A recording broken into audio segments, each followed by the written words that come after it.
You dream of like playing Apex Raid of Shadows in your sleep, and you're like, Apex Raid of Shadows. We can unpack Do you try and be a boomer on purpose? What's up, friends and Chris? Welcome back to another episode of the Trash Taste Podcast. I'm the boy, and I'm with the boys and Chris. Hello. And what is going on with your head, Chris? well, I won worst drip, right? Laziest drip. Whatever it is. Yeah. When I won that, I thought it's something to do with coffee, right? Like, because I use an espresso machine, I thought laziest drip coffee, an espresso. Right? So I was like, oh, that's bad, but it's not too bad. Then I discovered it was about clothes. And, you know, I'm like the king of fashion, as we know. And I felt it was unwarranted. So you won laziest drip, and you somehow came with even worse drip. Yeah. So why the my hat? game. Why the hat? Is that in that's what I want to know. This is the standard of drip. You look like you just walked out from the 90s. Wait, what does this hat say? It says jumping. Jumping, pounding the rock. What does that mean? Things I stand for. But I want to win best drip, whatever it's called, next year. And this is the first step to making that happen. So. People probably clicked on this video on the thumbnail of like this, Chris, and they're probably like, what happened to Chris? It's a new Chris for a new year. But where are we? What is this place? Oh, yeah. So you're the first guest for the new studio. How do you find it? You guys used to record in a broom cupboard.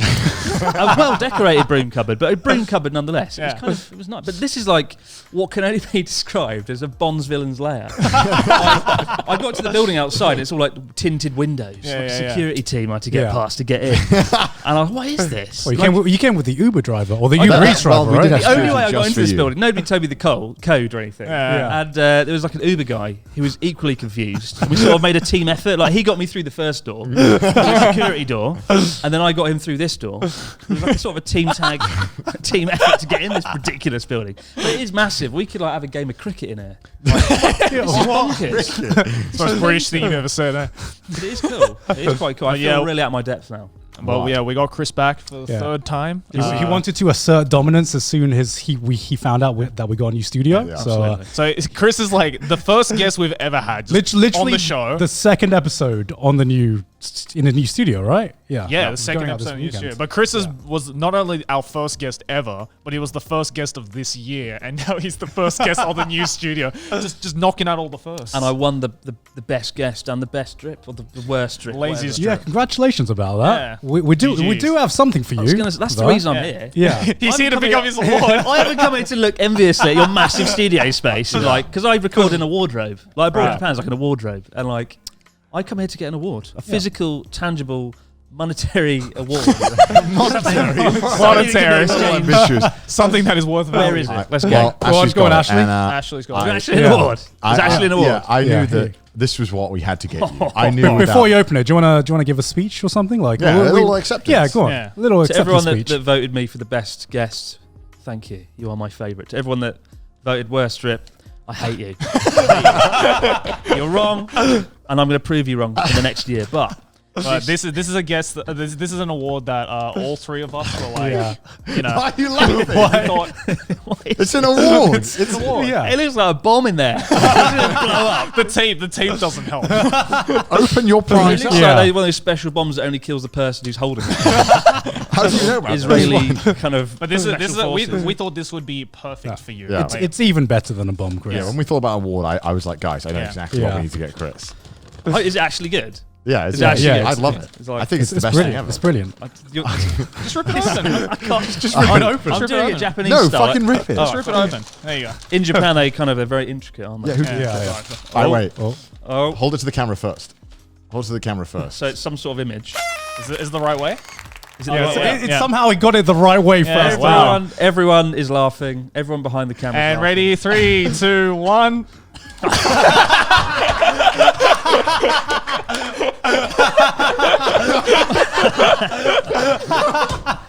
You will forever have that immortalized now. Who drew that? I'm coming for you. Who did this?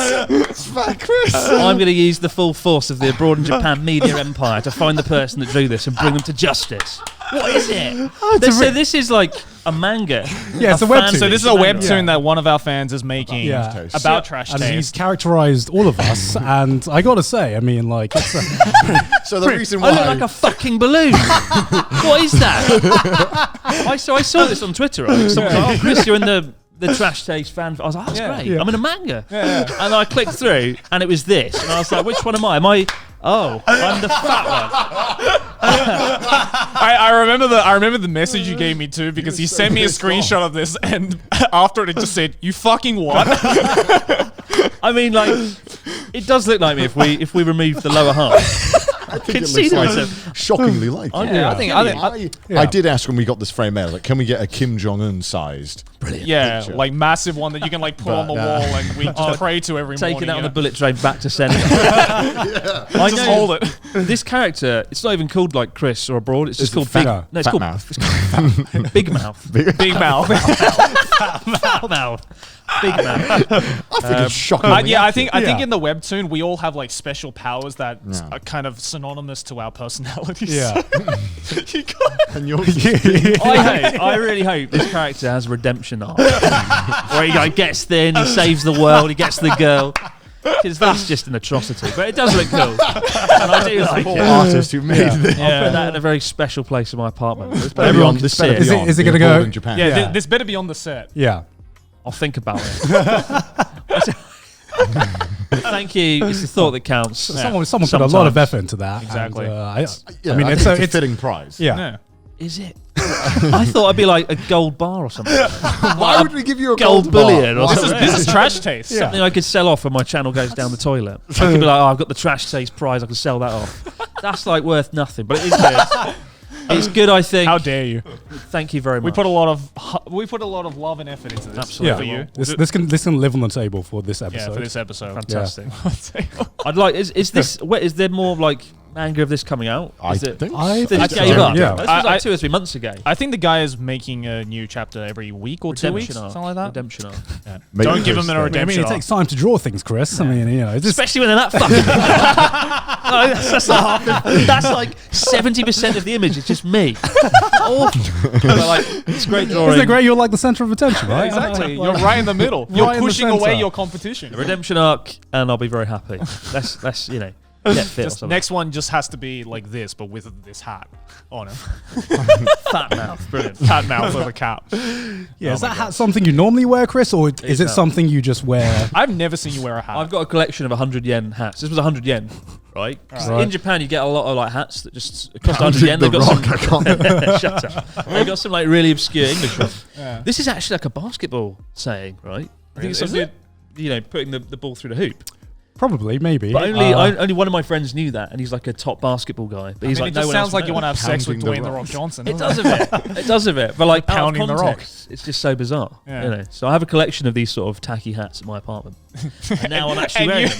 And you really, so like you have a collection of tacky hats, and you're like, how dare you give me lazy strip? Let me wear this tacky hat. Yeah, let me wear this 100 yen like, hat. Does give off like very much dad energy. Yeah. I'm pretty sure my dad has worn the same hat before. I don't know how I feel about that. But like, I'll take it. I like the hat. Let's get best drip. What is it? Sounds like a man best drip, going best through a drip, midlife best drip. crisis. Where does the word drip come from in that context? I don't know. I actually don't know. It became a meme, and Right. like I didn't know what it meant initially, but I don't know. It's a word where you hear it once and you hear the word drip, and for some reason for me it just made sense. Right. Like Like bussing. bussing doesn't make sense You know to me. bussing, right? Boston. Damn, that shit's bussing. Yeah. What is this? I feel really old now. I'm 31. And I feel like I'm out of the loop here. Like when something's just great. Yeah. So when something's really good, you go, damn, that's Boston. I still get uncomfortable when people use the word sick. Oh, it's sick. Because I've got. I use the word sick. I know You you just do. insulted all of Australia. I've got quite a visual sort of imagery. When I hear a word, I picture it. So every time I hear that's sick, I picture someone literally being sick all over a table. That's not sick. That's horrible. I know I'm older than you. How old are you? Same age as Garnt. Yeah, same age. Yeah, same as me. But Garnt's youthful.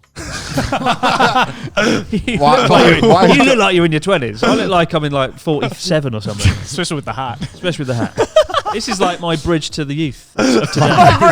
No, what we need to get you is a skateboard. Have you seen that Steve Buscemi image? And it's just like, hello, fellow children. It's all part of my plan. Connect with the youth, get the demographic bigger. I feel like he's trying to sneak into a high school. Yeah, right. Hello, fellow kids. Oh my god. So what's the plan for today? Usually when I come here, Nothing. We don't do that here. We just chat shit like Yeah. usual, right? Excellent. What have you been up to, Chris? Yeah, what have you been up to? Since we last Why are you in Tokyo again? Oh, what have I been doing? I filmed a building. And that's about it.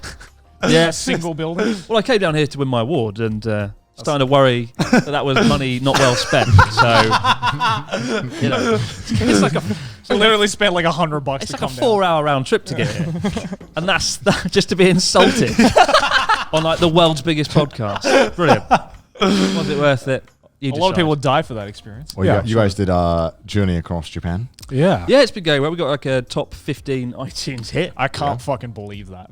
I don't know how that. I spent so much of my time like just off camera, you know, making my own music and putting my heart and soul into it. And the most successful piece of music I've ever written, I wrote in 7 hours in a car. The world is often a cruel place. I know. You know what? I'll take the award. It's all right. Yeah. So like for those who aren't in the know, what's the story behind that? We had a challenge. We had to do like a rap song. So on Journey Across Japan, this travel series, we get a challenge every day, and the challenge was produce a rap song in a day. And we found ourselves on Volcano, and that became. We had to rap about our day, right? Yeah, and we're on the top of Japan's biggest volcano, Mount Fuji, and that became it. And Natsuki said something like, "Whoa, too much volcano." I'm like, yeah, it is, isn't it? That's the rap. Yeah. Say that over and over again. Say that. I very cleverly didn't put myself in the rap or the video. So that's good. Just you and Natsuki that took the credit, but it turned out really well. Yeah, and then we just shout. I put it on iTunes, right? It costs like $19 to put a song on iTunes. Yeah, and it takes like a few weeks. It's very simple. But after I did that, I shouted it out, and it started to go up. Someone sent me a link saying, "Oh, you're in the top 25 alternative songs on iTunes." I was like, alternatives, cool. like for that week, right? So it's like, oh, okay, you know, like it's probably because of the initial push on Twitter. Yeah. But then it just kept going. It just kept climbing. So once I shouted out that we're on iTunes, it created this sort of self-propelling sort of cycle. People funded it more, bought it more, and it went up and up until it got to, I think, number 14 on the iTunes singles chart worldwide. These poor people who bought this. It's terrible. It is worryingly catchy. It is quite addictive. Yeah, the song hook with that skin, the Too Much Volcano. Yeah, the ASO, Too Much Volcano. It works. It works. But so I don't know how much it sold. I don't know either. I'm still waiting for my royalties, to be honest. Well, yeah. So I got to split that with. I wasn't going to split it with Natsuki and Jerry because I thought it'd be like make $100. I'll use that to buy a coffee or a new hat. 10 hats. Wait, that's like 1,000. That's 1,000 hats. Damn. 1,000 hats. The drip game. But because probably around 10,000 people bought it. That's a bit more money. That's ridiculous. And it makes sense to split that with you and Natsuki, I think. Just pocket it. Just be like, I'll just lie. But, I only sold 100 copies. You're mirroring the music industry where the guy behind it takes all the money. The producer takes all the money. I am that guy. But I don't know. Unfortunately, it takes about 3 months for iTunes to tell you how well it's done. So one day in September, I'll be like sitting in a room depressed, and then I'll get like a little letter from iTunes like, by the way, you've got platinum. I'm like, wow, platinum. Don't know what that is. But it's good. So we'll see. But it's going on the LinkedIn. It's going on the LinkedIn. Selling artists. Top 14. I think platinum means 1 million copies sold. Yeah. But, Get in there, right? Get in there. When you're quitting YouTube and starting your music career. Do we have permission to play a short clip on the podcast? Copyright strike time. Yeah, exactly. You can. It's the only song that's not copyright. Use it to your advantage. Put it everywhere. Yeah. Just get those sales up. Now we're chilling at the peak of the volcano. It looks kinda bleak, but it's okay though. I'm with the bros, surrounded by the sulfur clouds. So brace yourselves, cause it's about to get loud. ASO, too much volcano. No volcano. Can't wait for you to take this episode down and claim on the entire album. He's going to take all the adverts. Yes, I will. Take all the revenue. You used my song and you defamed me. But there you go. It's that easy to get an iTunes hit, ladies and gentlemen. Yeah, apparently. Well done. Apparently. If you have influence online, just beg your underlings to go and buy it. Pretty much. Put Natsuki in a song and it's guaranteed to get on iTunes, yeah. Happy about that. But how was the overall journey of Journey Across Japan, which was your is it an annual YouTube series at this point? I don't know. I guess so. It was right, wasn't it? I guess it's annual, yeah. Did you enjoy it? Yeah, it was really good. Has it been doing well? I was there for the whole time. I did enjoy it, but because I'm always running around filming and producing. So it takes a lot of stress. Because you've got to think every day, how's this going to work? I nearly died on a horse and in a plane. In those videos, when you say it's one day, is it actually one day? For the most part, for the most part, it was. Because it's I feel like there's way too much stuff. Like, what time are you? It's extremely hectic. What time are you waking up? Like 6 a.m. Some days. Some days, yeah. Oh my god! And we're filming till maybe like 10 or 11. It's PM. relentless. It's a really crazy week. What's like the crew behind that? So it's Joey, myself, Natsuki, and then we had a guy called Norm, Tokyo Lens, and my friend Ian, who's a producer. Oh. Right. And so it kind of works. It's a pretty small team. Quite small. I mean, that's very small. I mean, we had like that kind of teams for Trash Day specials, and even we are like stretched to the absolute limit with what we can do, and just seeing some of the stuff you're able to. It's all incredible. Honestly like thanks to just like Chris's insane like organizational skills. Like he just has everything being like, all right, we don't have that. At X time we're gonna go here until here, and then doing this after this, and then the weather's shit. Maybe we should put this in front of this, and me and Natsuki just kind of chilling in the back, like, Chris. I somehow doubt Natsuki's too concerned with the scheduling. Oh, he loved it. It was his holiday. He doesn't get to do anything, right? Yeah. He's like riding fucking horses. He's going on a volcano dancing. He's like, he legitimately had so much fun. Seeing a cat. He loved it. Yeah. The best trip of his best holiday of his lifetime, probably. Yeah, probably. I loved how you didn't. So in one of the episodes, you went to a cave or something, and Chris just didn't go in the cave. Yeah, I know. Yeah. I would have gone in the cave. No, I would have got it. Bollocks. Take me there. We'll go in the cave. It was such a humiliating day. Day 3, journey across Japan. We went in the smallest torii gate in Japan. Yeah, you almost got like stuck in It's it. about 30 right? centimeters in width and height. And I Torii just got gate's stuck. like the red shrine thing you see. Yeah, this one was made of concrete, and it's like concreted into the ground. And I got stuck, and I was like, I'm going to become a fixture here. If I can't get out of it. Because you can't just like lift the you can't Torii lift gate. the fucking thing. And I was really scared. You can see like a moment where I'm like, I'm fucked. Like, where I'm panicking. It's Like we literally had to grab 2 adults to like pull him out. yeah, it's of pretty, the Torii. it's pretty horrendous. Fucking idiot. You It's like pulling the whale. desecrated a shrine. Because you wanted a funny bit in a video. It's supposed to bring you good luck. But yeah, like Joey had to I can see. Lots of good luck there. But Joey literally pulled me through. It's like a beached whale being like hauled off the beach. It's horrible. And then we like went in the cave, and I couldn't go in because of an insect that looked like something out of Alien, like a face hugger. It's your series. You've got to go in the fucking cave. Well, that's what I told him on the day, and he was like, you nah, got to suffer for your content, right? That's exactly on. what people Getting do. stuck in that shrine was If I can suffering. pole dance, you can go in a cave. And then there was the horse riding. I rode a horse for the first time. Joey got like the prize-winning horse. Natsuki's horse was about to die, and I got like the 6-year-old horse that was brand new that hadn't trained, and they didn't tell me. And I was the only one that hadn't ridden a fucking horse. And I got on it, and it turned around and looked at me in the eye. And it like turned all the way around. I was like, I'm fucked. It knew that I was terrified. It knew that I didn't enjoy it. You could feel the And energy. it sort of turned around and looked at me like, I'm going to kill you. I was saying to Chris, I was like, you could tell that Chris did not enjoy it because in the video, it's like, now we're riding horses, and like literally 1 minute later, it's like, and now we're done. And it's like over. It's like I'm not including any of this in the video. And that wasn't even like cut up for entertainment purposes. It was literally that quick. Was it really? Yeah. He was probably on the horse for max like 3 minutes. Yeah. It was Wait, how long did you ride for? It was 10 minutes. He rode about an hour. You had a fucking smoke break on the horse. What did you fucking ride it? I know. So it started going mental, and I was like, I need to get off this. And like the guy's coming over, and he's like, what do you want to do? I'm like, get me off this fucking horse. And I had to like throw my camera off, and I sort of dived off it. And I was this far from its foot, and I thought, if this kicks me in the face, it's game over. That would be hilarious. And I that it might, because it was like going all like this, like a rocking horse. And like the guy got on it, and he couldn't control it either for a bit. Just whisper to it. Just Chill the fuck out. No, you got to assert dominance. I'm It making can content. smell your Yeah. fear, Yeah. right? Yeah. It can smell your I fear. can smell your scare. Do you know who I am? I'm Chris Broad. And they were like, do you want another horse? I was like, no, I don't want another. And then I just did the drone shots of you and Natsuki. Don't worry, I'll be a cameraman. Don't worry. You had a fucking great time. Yeah, it was There is, fucking like great. an hour of footage of Natsuki and Joe. Like, this was the best thing we've ever done. Yeah, it was very Riding's relaxing. a lot of fun. It was very relaxing until I started to get allergic reaction to the horse. Allergic God, to did a you horse. actually? Yeah. You can be allergic to horses. I didn't know that. Yeah. didn't know Well, you that. can be allergic to anything. I didn't know I was Okay. allergic to horses until I got off and I was in the car and I was like, oh, my every orifice in my body is leaking right now. I'm like, this is not good. And then I realized, I'm probably allergic to the horse. Shit. Hope you had covers on those chairs, Chris.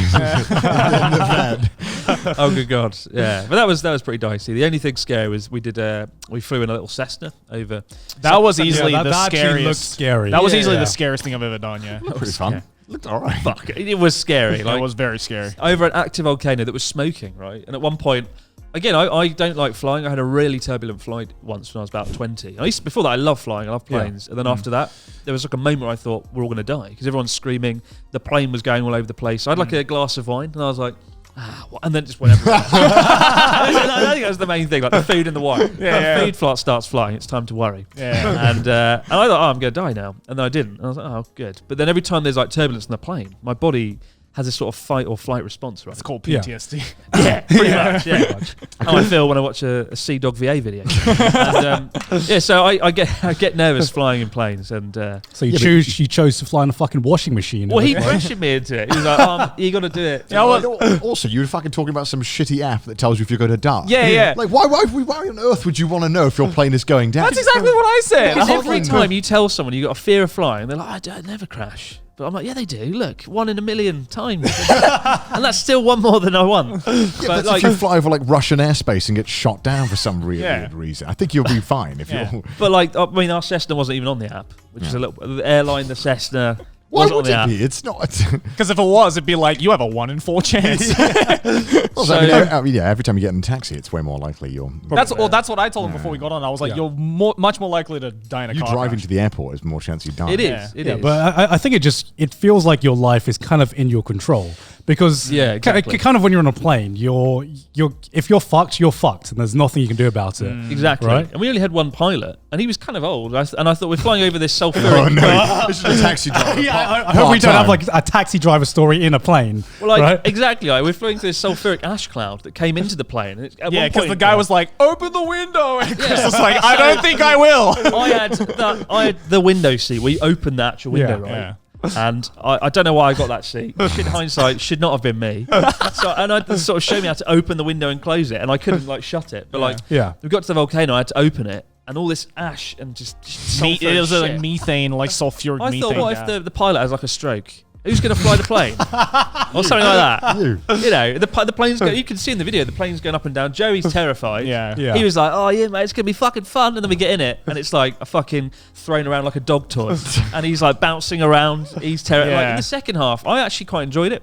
Because I was, the filmmaker in me came out, I was like, this is quite fun. And then he starts getting Meanwhile, nervous. I'm sitting there without a camera, I'm feeling everything. And you can see him like bouncing up and down. All right, this is actually fucking terrifying now. It did look quite like, it looked really cool, but also, it did look like you would be shooting yourself a little bit. And then I asked the pilot before it took off, like, is this safe? He went, maybe. And I was like, maybe? That's not fucking good enough. 10,000. I'm abroad in Japan. You can't tell me 10,000 feet over an active volcano with Joey. Like, that's a terrible way to die. Specifically Joey. I think the only reason why the first half for me was bearable was just because I got to watch Chris shitting his pants right next to him. Enjoyable. Like that in and of itself was like, this entertainment right here negates all fear that I'm feeling right now. I like when Chris, I feel like, I can't remember what it was, but there was something sketchy, and Chris kept looking at me like, oh wait, no, you know what it was? It was when we went skiing. You mean we got stuck up the hill? I do vaguely. The car couldn't get up the hill. Oh yeah. And it was so sketch. Wait, what was the story? Okay, so me and Chris I went up to visit Chris, and then Chris took me to what ski resort? Zao Ski Resort in Yamagata. Yeah, really nice place. And it was great because the hotel that Chris had chosen was on the ski slope. So when you like wake up, you literally just grab your stuff and put them on as you get out of the hotel. And you can ski down to the entrance of the hotel, clip them off, and just be like, all right, boys, let's hit the onsen. The sulfuric acid onsen, which we'll talk about. But when we came to this place, it's up a massive steep hill, like this steep, really steep, probably ridiculous.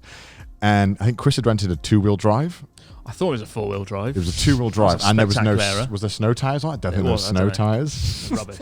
And it was an icy hill. And we just stopped going up this, and then suddenly you hear like, and it's like, it goes up the hill, going down it. It starts going down. And then the car turns sideways. Oh shit. Now we're fucked. Chris did this look like, I can only imagine it's the same look he gave you. It's pretty much that, When he looks at you, where he wants you to look more terrified. He's terrified, and he's like, look terrified, look more terrified. He was doing that, like, as we were going up the entire time, just gripping my knee with, like, the fucking strength of a gorilla. Did I edit that out?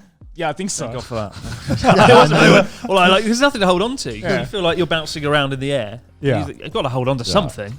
Just holding onto my knee. Imagine that Joey's the only thing. He's got my knee in a vice grip, and I'm like, I can't fucking move right now, Chris.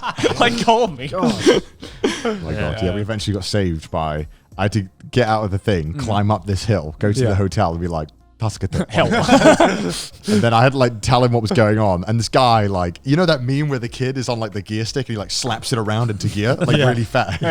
This old man jumps in this massive truck, slams the gear down really fast and just starts going. And then he spun the car around and then drove down the hill. Yeah. And then he comes down, gets like, get out of your car, Chris. Gets in the car, spins it around, and then brings it back up. This man was insane. What a Chad. He was such a Chad. It was just like a drifting king. Sounds like something out of Initial D or something. It was like the Drift King who like retired in the mountains. He was like, it's my time. He was like, these corners were tiny, and he was driving like a 10-seater van, like up these things super fast. He was crazy. Saved the day. That's how I feel about, those like massive bus drivers who like drive the mountain roads. And they're just like fucking like. Yeah. He was doing shit like that, like doing that, like slapping the gears to the side like this, and then he was like, 4-wheel drive, Arimaska or something. And I was he did say that. Like 4WD, Arimaska. And I was like, what? No. We're not smart. We're stupid. So every time I've ever gone anywhere snowy now, I'm like, 4WD, snow tires, please. Because I thought, like, we're going to fucking die. We're going to keep going down this hill. I mean, that's how, like, cars, like, topple over. I was like, we're going to die. And we were on a corner, so that easily a car could have... It was pretty sketch. That whole trip was just hilarious. Look at Chris, just putting his friends into precarious situations. Get ready for you guys. I guess what are you gonna do for me, Chris? Jesus, Japanese go fucking bungee jumping or something. There is a bungee jumping, good man.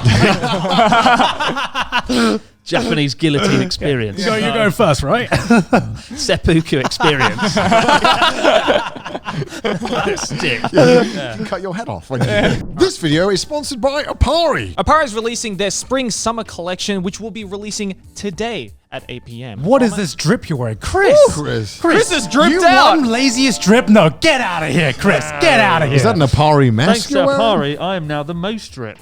I look fantastic and I feel great. I am wearing the Ox t-shirt, which is pigment dyed and vintage washed. And this feels so fucking good right now, guys. Yeah, I'm wearing the Ox sweater. And I don't know if you boys can see this, but this is all woven in detail. This is incredibly extra. But it's so thick and well made. Probably can't wear it much now in Japan, but in the winter it's going to be amazing. And I'm wearing the button downs, which are really breathable. This is like the perfect shirt to wear this time of year right now in Japan. It's very breathable, very light. Very nice for the summer. Apari is an artist-owned apparel brand focused on delivering clothes with fun color concepts and high-quality fabric. And the brand features original art inspired by retro motifs and Japanese animation. Gentlemen, the drip is dropping at 8 p.m. tonight, and they will sell out fast. So what are you doing? Click the links in the description down below to get your own Apari merch before it sells out. Don't miss out on their new collection or restocks by following their Instagram and mailing list. That's at Apari Art for Instagram or apari.com. Don't be the laziest drip. Wear Apari. Look like me. Back to the episode. We've done a video with each of you now in like a hot tub or like a bath. So I just need Garnt now. Guess Got I'm the full next, trash right? taste set. Yeah. Oh yeah, that video got so many complaints because of the whole breakfast ordeal. I got so much shit for that. Really? Yeah, I got so many comments being like, what'd you say? how dare you? So there was, we stayed, I found this thing on booking.com that was like a 5-star hotel, but it was just a townhouse in Kyoto. And yeah, it was all right. It was, would you say it's 5 stars? Oh, it was lovely. It was nice. Connor's really the dichotomy of man, right? Connor's not easy to impress with anything. The living room. Oh, mate, there's not a Tesco meal deal in here. Bear in mind, this is 5 stars, right? And you come in this living room, and there's a TV that's like 12 inches just on a shelf, and there's nothing in this living room. There's literally nothing. The record player. There was a record player, which is pretty cool. Oh, nice. And it had like a bunch of vinyl. Did you have to bring your own vinyl? No, they had vinyls. Oh, really? Oh, shit. Yeah. And that was cool, but it was just a living room with nothing in it. Yeah. Absolutely, like no one beanbag. one beanbag. But it had 2 bedrooms. It had 2 bedrooms, right? So Chris got a beanbag. Chris got the deluxe king triple comfort bed, and I had to sleep on the floor. Yeah. With the fucking what is it called? The futon. As you do. Honestly, that's better than bed. And then it had a bath. The bath was really nice, but there was the old fucking lady staring at me. Yeah, so it came out the front of this Kyoto townhouse, and I looked up, and it was like this old woman just peering over the edge like and I was, oh my fuck, what's she doing? It's like Resident Evil Village. And she's like looking at me, and then I went back in the house. And I was like, Connor, there's a woman staring at me. So how much was it? It was 500 a day? 500 bucks? I don't know. Yeah. $500 a day. Oh, damn. No, it wasn't. No, it wasn't. Actually, it wasn't that I was much. about to say, like, that's pretty fucking expensive. Yeah, 300. Yeah, it's about $280 a day. Yeah. Right. And it came with a free breakfast. You didn't have a say, it just turned up. Well, the thing is, I noticed that ryokans are like ridiculously expensive, but most of that cost is just the breakfast meal. Yeah, that you breakfast get that you don't have a choice in getting. I would say if this didn't come with the food, it'd probably be $200. Like the food, but it came at like 8 a.m. It's a great breakfast. You love this is where the controversy, well, not controversy. We got a few comments that were like, "How dare you?" Yeah. Where this breakfast just gets delivered to you outside, and you open it up, and it's just like 10 kind of radish and like tofu. And I'm not being funny. At 8 a.m. and I think we were hungover one day. We were just like, I was like, nah, I'm not eating this. Yeah. Ordered a McDonald's to a Kyoto townhouse. The audacity. Yeah. Horrible. Terrible. But the food what was the controversy then? Well, they were like, "How dare you waste the food?" But it was probably. Was it one of the worst ones you've ever seen? It was pretty awful. There wasn't anything in there that I got excited about, put it that way. Yeah. It was pretty bad. And then there was a whole lot. My friend was like, they were like, "How dare you waste it?" I'm like, "No, I'm a customer. I'm not wasting it. I don't get a say in whether it turns up. I didn't ask for it. It's at my friend's house." Yeah, but do you feel bad? Because like I must not be the only person doing it. No, you're not. But like, there's just something about saying in Japanese ryokan where like, I feel bad if I don't eat the breakfast because someone specifically prepared. And like, the thing is, I don't want the Japanese breakfast. If I had a choice, like, I wouldn't get it most of the time. Because I remember the one time that we stayed in ryokan and we had a bit of a heavy night, and then Joey was fucking hungover the next day. I and could it was just not me, move. you, and Maki waiting downstairs. And I just felt so bad because this like old lady had obviously prepared this like fucking 5-course meal or something. Joey fucking waddles in an hour late, takes one look at the breakfast, takes one bite of the fish, and is just like, nope, I can't do it. No. I can't do it, guys. Some days you just. I tried so hard. I was like, I'll eat like 2 things, but like, if I eat any more, it's going back onto the plate. Yeah. Like It's really heavy as well. Like, I have that motai nai culture, right? Like, don't waste it. You know? Yeah. I always try my best to eat what I can. Yeah. But some days I'm just like, I really just don't want breakfast. And also, if I eat this, I'm just going to feel like shit. So, at the end of the day, I've paid for this. Yeah. And I don't have to eat it. I'm a big boy. I can decide not to eat it. Because, right, it's like rice, like a shit ton of miso soup, fish, a bunch of other shit that turns I could up. do the miso soup because that's like nice on the Miso stomach. miso soup's right? fine. Miso soup and like tofu. I'm bit like, of the that's rice. nice on the. It's like nice on the stomach. So like, I can eat that on. I'll eat. Yeah, fish maybe. Fish is dependent. Fish is maybe. Yeah. for Yeah, me. yeah. Because like I don't eat breakfast a lot normally. Yeah. So like a Japanese breakfast is like a 5-course meal or something like that. And this is more than I have for lunch, let alone a fucking breakfast. Yeah, like it's like a breakfast you give to someone who hasn't eaten in 3 days. You know, it's like it's a shitload. I mean, you dine like a king, but at the same time, a king even isn't that hungry when he wakes up first thing in the morning. I don't fucking know. even the king's like, chill the fuck out, bro. Maybe like Henry VIII. Yeah, I was thinking like when you're fucking morbidly obese. Yeah. And like that's how you start your day. Yeah. But it's ridiculous. And at the end of the day, if you're a customer, I'm like, you know what, I don't need to do this. I don't want to. So. No, yeah, I mean, if you paid for it, then it's your choice, right? At the end of the I day, mean, like, it's not like I called them up and like, bring the breakfast. It gets here. It's shit. I don't want it. It's like it's coming no matter what. Yeah. Like they're making it regardless. And Yeah, because like with most places, like breakfast is optional, but with a ryokan, it's just part of the package, and you have no choice to not have it. a lot of the times it is. Yeah, I can eat a lot as well, right? I feel like I can eat a lot, but these things are massive. Like if you're like a smaller person who doesn't eat much, there's no way you could finish it. That's why I'm always like Absolutely no surprised like with the amount of food It's that arrives, ridiculous, right? the And I'm sheer like, amount. how does like an 80-year-old Japanese woman No. get up in the Don't morning and fucking eat all of that? I know, right? Like how? You just take one bite of everything, leave it. Yeah. I mean, it's great the first experience because you're like, man, this looks fucking amazing. It's like an Instagram meal. You take a picture, looks amazing, post it, and then you're like, fuck, I've got to actually eat this now. Fuck, I didn't think about that. It's just not satisfying. I mean, coming from the UK where we have like a big plate of everything for breakfast. Like I miss British fry-ups more than like anything about the UK. See, I can't even do those either because it's like I don't wake up in the morning and feel hungry. No, it's more of a lunch thing, really. It's a brunch. Yeah. It's kinda, It's a you brunch. kinda Yeah, have it brunch late, I can yeah. do, Yeah, yeah. right? You kind of eat it like 12, 1 after you've had a heavy Oh, night. okay, then yeah, I can Yeah, probably do yeah, that. yeah. Yeah. Have you guys ever had a good British kind of fry-up in Japan? No. No. Not in Japan. Still not no. found anywhere that does it. I Really? found fish and chips, woohoo! But like, that's like the one thing I can't find. You from, found like, good UK. fish and chips? I don't fish Found and chips good is fish and shit, chips. though. Fish and chips is so boring. It is. The English Sort it out. breakfast. I want a hobgoblin, right? Hobgoblin Yeah. in Shibuya. It's all right. That's probably the best one I've had. Pretty good. Yeah. Really? Yeah. But like, what does it come with? I'm not I'm never It's like actually fish and chips. craving fish and chips. You know, like No, you I'm got, not either. I'm you not either. got some of the best fish like dishes here in Japan. Yeah, and yeah. You look at that, you're like, you know what? Fuck this. I feel like fish and chips. I feel like I'm expected to eat it because all my years here, right? Whenever I go, oh yeah, I'm from the UK. Oh, everyone's One like, of "I love three fish and things. chips." It's like, oh yeah, David Bowie or the Spice Girls or fish and chips. It's like it's one of the few things about British culture. So I'm kind of like, yeah, I should probably enjoy. Is there fish and anything chips. else? What? Like British cuisine. You have a crisp sandwich, Baked beans, bread I guess. sandwich. Sunday roast. Oh, Sunday. Yeah. Is there a Sunday roast place in Japan? Yes, Hobgoblin. Is Oh, it actually really? good? Is it good? One big advert for Is it Hobgoblin. good? Yeah. It is good. Basically, just go to Hobgoblin, apparently. Hobgoblin, Yeah. And you'll probably bump into us there because we go there. Yeah, we go there quite a lot. Yeah. Genuinely. Like. But yeah, no, British food's hard to come by, unfortunately. Sausage rolls, Greg's. I do miss Greg's, actually. If it's a franchise, couldn't you just buy one and bring it here?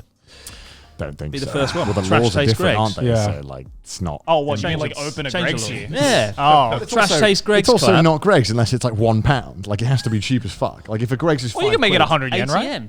There's no way you could get the cost there. Do it. Oh my god. Trash Taste. Why? Greg's you collab. fucking do it. I'm not doing it.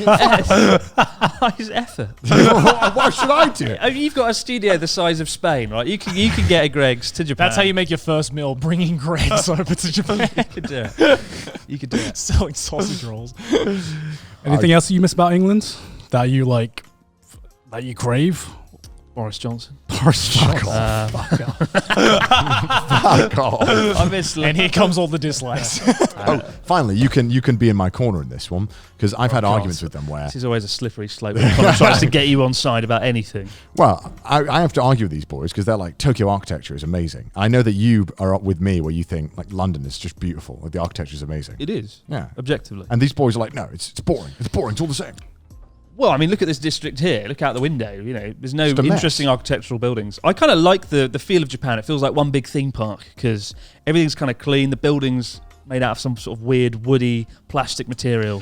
It just feels like a theme park almost. But it looks ugly. It looks great. It looks great. Japan is literally one of the most aesthetics countries in the fucking Shibuya, world. all those areas look really cool, but when you start going like 10 minutes out of center, it all just starts to look like an amalgamation of just shit Doesn't every buildings. country look like that? No. Fucking Every you country go to you- fucking Croydon. I beg to differ, gosh, sir. oh, yeah. Every country you go every country you go 10 minutes out of the city center and it think- all looks the same. In the UK, the highs are very high and the lows are very low. Yeah. And low is Croydon.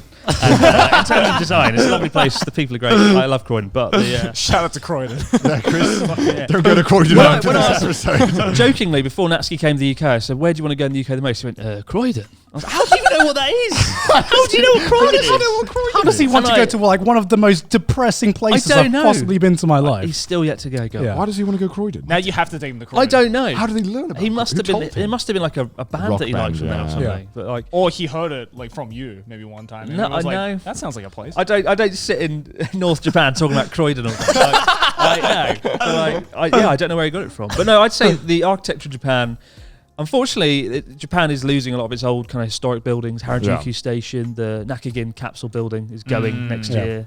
The cool Sega building and arcade in Akihabara. Yeah. They've got a very utilitarian mindset here, and Connor's choking to death right now. All right, Jesus. He's gone. Time to take over his channel.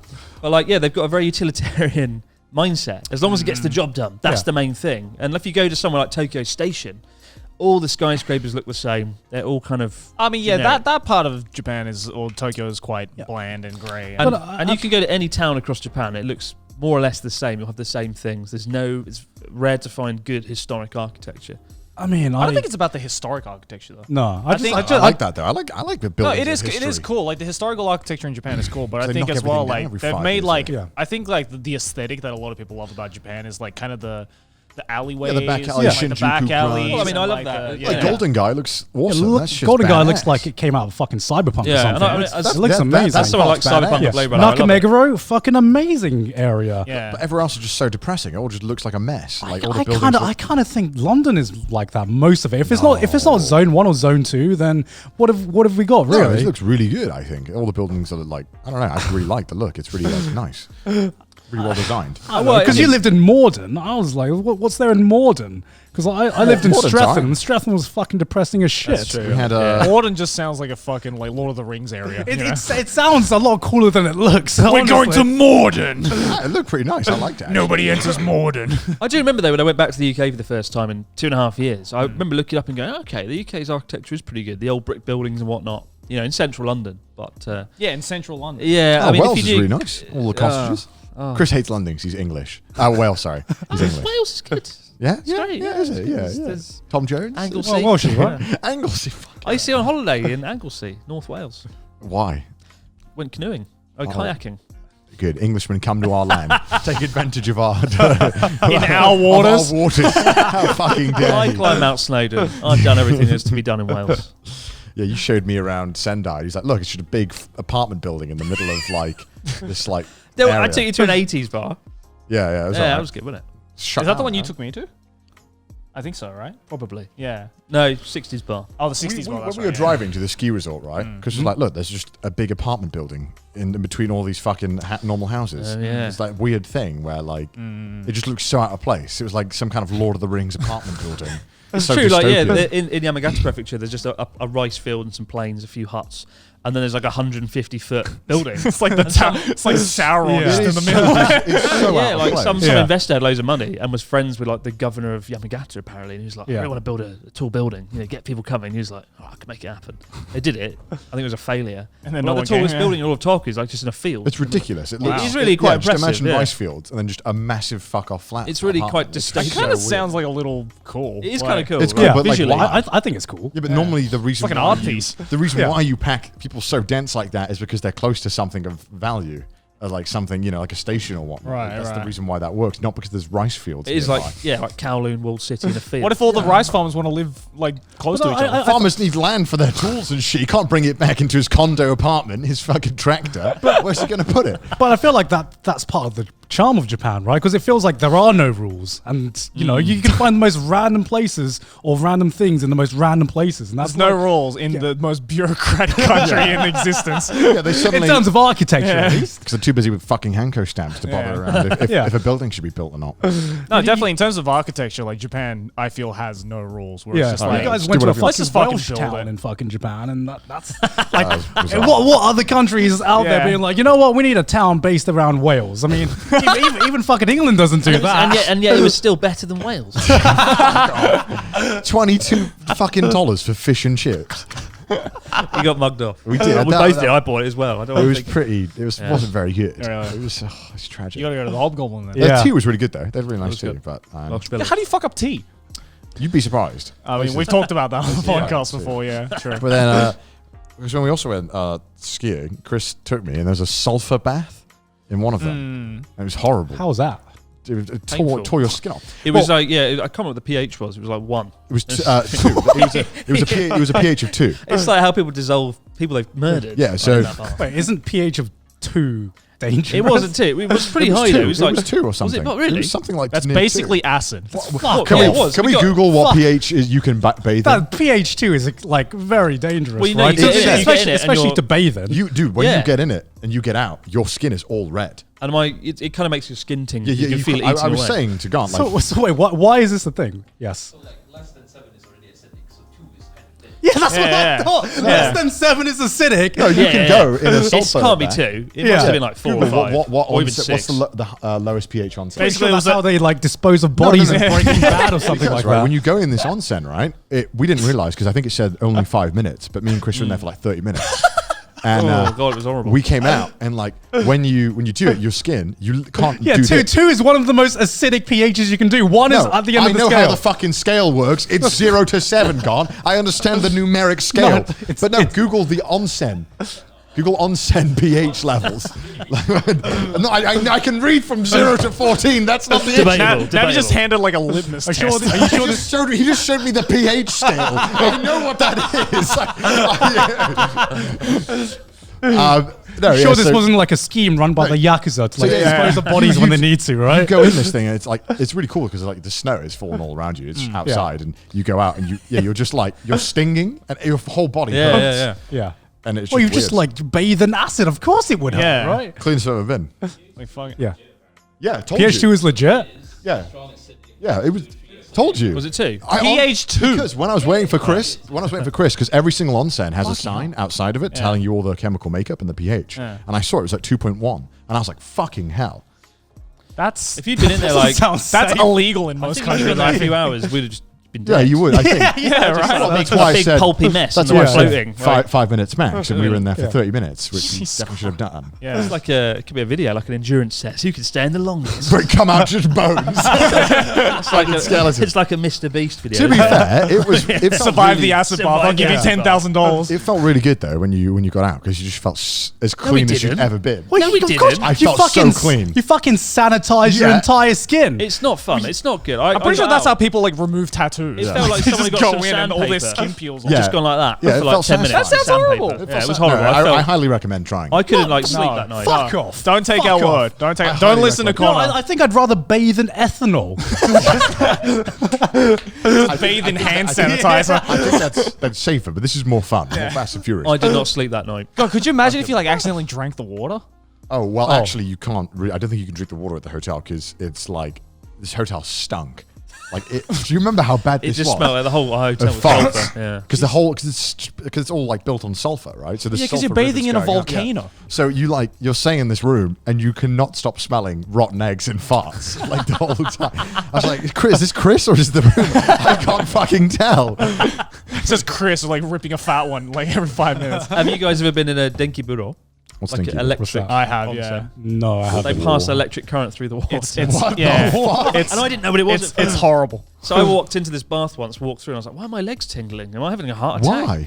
And then I saw like the kanji for electricity in Bath, and I was like, fuck off. What, are you having a laugh? And they run a low voltage current through the water. You are kidding. Yeah. And it's the same feeling as the sulfuric water, basically. It feels like acid, but Oh, is it? it's kind of scary. Then Like, I what if would- someone just accidentally slipped and put the voltage up like 10 times? Whoops. What a terrible way to go. Things that shouldn't be mixed is like electricity and water. I'm pretty sure we learned that when we were like 3. Or like, It's like someone dropping like a little toaster in the fucking it's just a toaster in the water. just toaster in the water. It's like, oh, there you go. Crazy fucker came up with this. I don't know. Yeah, I remember I went in that once when I was very young, and again I didn't know it either what it was. So the moment I stepped in, I was like, Mummy, I'm dying. what's happening?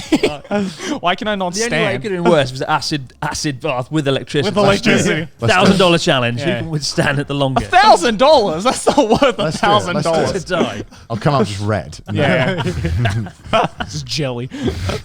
That's how Dr. Jelly was born. Yeah. It's a Dr. Jelly origin story. We went in it Boy, every. he just arises from the bar. Does like Japan have health and safety regulations? You can go. I don't think so. You can go in Yeah. it's I don't PH2. think so. It's 2. It's safe. It's safe. I'm just wondering. Imagine like trying to pitch this idea in the UK. All right, we're going to do like a special bath. People can bathe in acid. It's weird. Hear me out. You can drop a toaster, but you won't die. I once went to one of the most dangerous temples in South Japan, and you climb up a cliff face with just like a metal chain. And if you let go, you just die.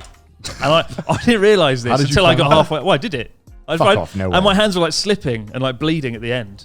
But like when I asked, we got to the top and I asked Ryoto, what the fuck is this? He's like, 4 people died here last year. I was like, why are we climbing up here? I was in jeans and just like some silly trainers. It I was can just so imagine scary. you climbing it with this hat on and like a pair of Vans. This and is just radical, like, Ryotaro. And there's like a shot of Ryoto getting to the cliff edge and his hand slipping. And it felt a bit like that scene in The Lion King where it's like, long live the king. Fucking throw him off. I should have done in hindsight. As revenge. Wait, so how long did you have to climb up this? It took like 15, 20 minutes. It's quite an endurance. It's quite an endurance. But And yeah, you if don't I have, let go. you don't like have any safety. shit. No. And I was trying to film it. I had a rucksack. I was in jeans, so I couldn't like move my leg past like 20 degrees. And I was like, "What? This isn't You funny." cheated death that day. Yeah. There's a video called "Japan's Most Expensive Beef," and he joked, "We have to do this challenge." You didn't even clickbait it? Oh, no. It's part of another clip. Yeah, what the fuck? Ryoto That's was dedication. Ryoto was like, "We've got to do a challenge before we eat the beef." And I was like, "No, we don't. We just eat some fucking beef." And then he took me there, nearly died. And I was like trying to eat the beef and shaking. PTSD from this cliff. But, You're like seriously, shell-shocked. It's Wait, really so bad. how'd you get down? You got to go down it as well. You got to go down it the same fucking way. You walk or Holding onto the chain and just slipping wait, down how it. vertical is this thing? Fucking. So it's like a footpath. It's that's like too vertical. It's like the Lion King. If you've seen the Lion King, it's like that. No way you can climb a vertical wall. It was almost practically vertical. Fuck off. Yeah, I love I'll show you the how video on the Connor's break. not like suspicious about the story. He's suspicious about your athletic ability. Him with a camera in I'll jeans. show you No on the way break. he can No climb. way. Was this like during the first journey across Japan kind of era where It was- you had to keep in shape, I suppose. No, it was before that, actually. Yeah. If I'd known how dangerous it was, I would have been like, no, this isn't even funny. This isn't like entertainment. This is just death. You didn't even clickbait it, so it wasn't. It wasn't. I Didn't almost even give you died in anything. Japan. Yeah. How did you not take one look at it and go like, No. that looks dangerous? I don't know. Why did it take you up until halfway where you were like, this might be dangerous? Well, we had this experienced climber who was wearing like the most expensive climbing boots, and he sort of went up it really quick. I'm like, it can't be that hard. And then I got halfway, and I was like, and I'm like holding onto this chain, and you know, if you hold onto a metal chain, you just slip down it. Yeah. Your hands are greasy. Yeah. You start to bleed, and it was awful. It was really awful. All for the content. It's dreadful. God, for someone who's afraid of danger, you've been in a lot of dangerous situations. Yeah, right. I want more. You can do that, but not go in a fucking cave. Yeah. Yeah. Fuck the cat. I want more It's insect, extreme sports videos with I don't Chris. think so. I want to see Chris do snowboarding. I want to see Chris do like the Sasuke challenge, like the fucking that? the ninja challenge. You know, the ninja Oh, run warrior up the challenge. ninja. With like the yeah, vertical yeah, wall and The shit. Sasuke challenge. Yeah, it's called Sasuke in Japanese. Oh. Yeah, it's called the Sasuke. They just called it the Ninja Warrior challenge in Abroad America. Japan wheelchair challenge, but I'm done with it. I don't think so. I won't last long on it. But yeah, Can you just imagine how funny it would be, Chris trying to go up the vertical wall? it's a trash taste video. You should go the fucking cliff and climb it. I'm down. It's a trash taste special. I know. We could actually die in this. Yeah. Think of the views, Garnt. I know. want to do a skiing special, but I don't know how you'd film it. It'd be too hard. GoPros all round. I guess. guess, What kind of yeah. challenges I'll do would the you drone and just sit in the chair. And The just challenge is try to learn how to snowboard, which would be my Yeah, challenge. true. Because I'd be on my ass most Well, of you the can time. get Chris to join you. I'll drone it for you. No, Because I'm Chris drone can't pilot. snowboard. Drone pilot now. No, you can snowboard. No, you can snowboard. Too old for fun. Because when I went skiing with Chris had a bit of an accident and then couldn't ski very well. I was doing all right. I hadn't skied in a few years, and then I just fell over and my leg was fucked. And then I just couldn't ski for the rest of the day. Oh shit. Yeah. It was awful. That's dangerous. It's really dangerous. I just kept falling over. I was snowboarding down and I was waiting at the bottom for Chris. And I just see this like mini avalanche forming. A snowball. Literally, like I'm just watching him, and I look at my phone for 1 second. I look up, and I just see the clouds coming, like clouds of snow falling, and then I'm like, oh shit, you're right, Chris. But then when you're at the bottom, you're like, can't do anything. I just Yeah, gotta, you just have to stand I'm there, like, right? come on, Chris. Good luck, Chris. A real friend would have climbed up for me. No fucking way. No, fuck that. He was so far up. I couldn't go. Well, how much further did you go down compared to him? Didn't wait for him? No. So what it was is Like a true friend. So it was like True it was kind of like a long extended one, and so I always just try and stay in view. So when I get to the bottom of it, I'll just wait for the bottom of until the next slope starts, and I just wait at the bottom because Chris is going really slow. I try and stay in view. So is that Chris? I got my binoculars out, and then just saw Chris coming, and then he just fell down. I was, felt bad for you, savouring the moment. I did feel bad for Savouring you. the moment. Take my time. Savoring the injury. Was your knee okay afterwards? Because he was pretty beaten up on the day, I think. Yeah, I think I didn't stretch very well before. And Yeah. then when I fell over, it like twisted my leg. And then every time I put pressure on it, I was fucked. So Yeah, I noticed because then brutal. Take precautions when skiing. Yeah, be careful. Don't do a Chris. Don't do a Chris. Don't do a Chris. You end up like this. Everything else was successful. The acid bath, that was a good trip. Yeah. That was a fun trip.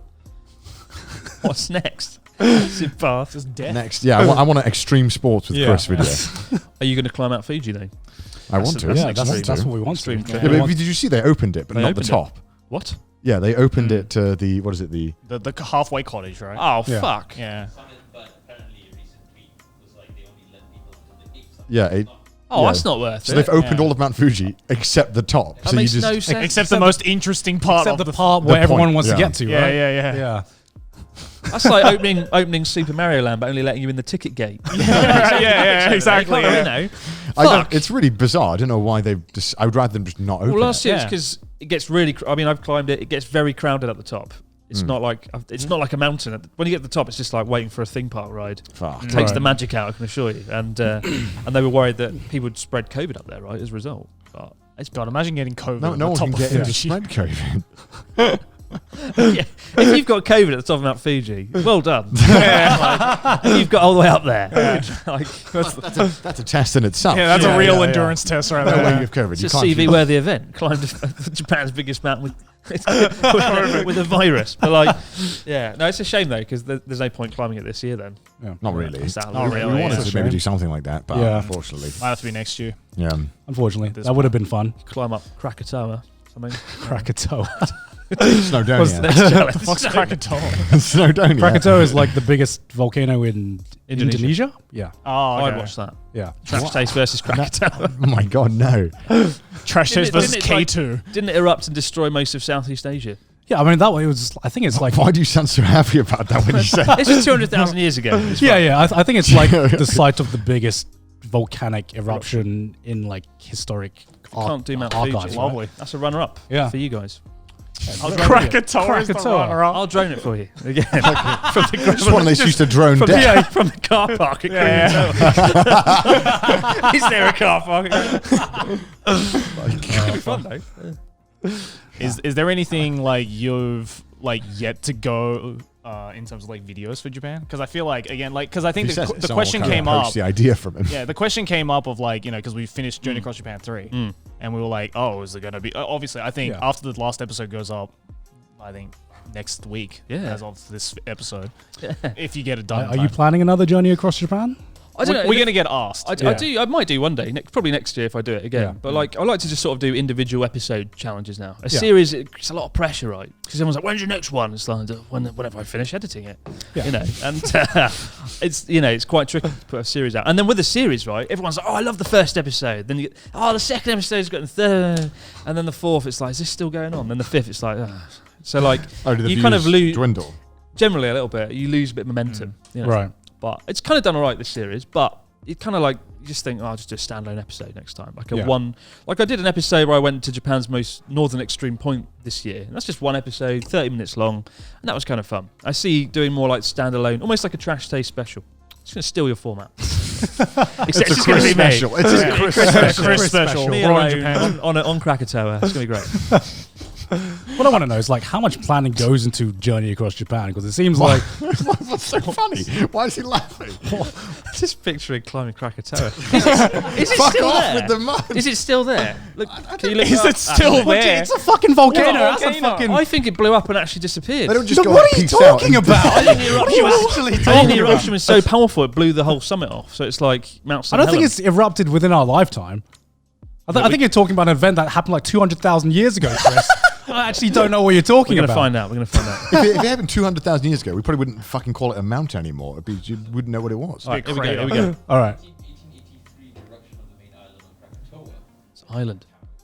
Okay. What? 1883. It wasn't 200,000 years ago. It was like 200 years ago. I think- So, my bad. It's My erupted bad. a few times.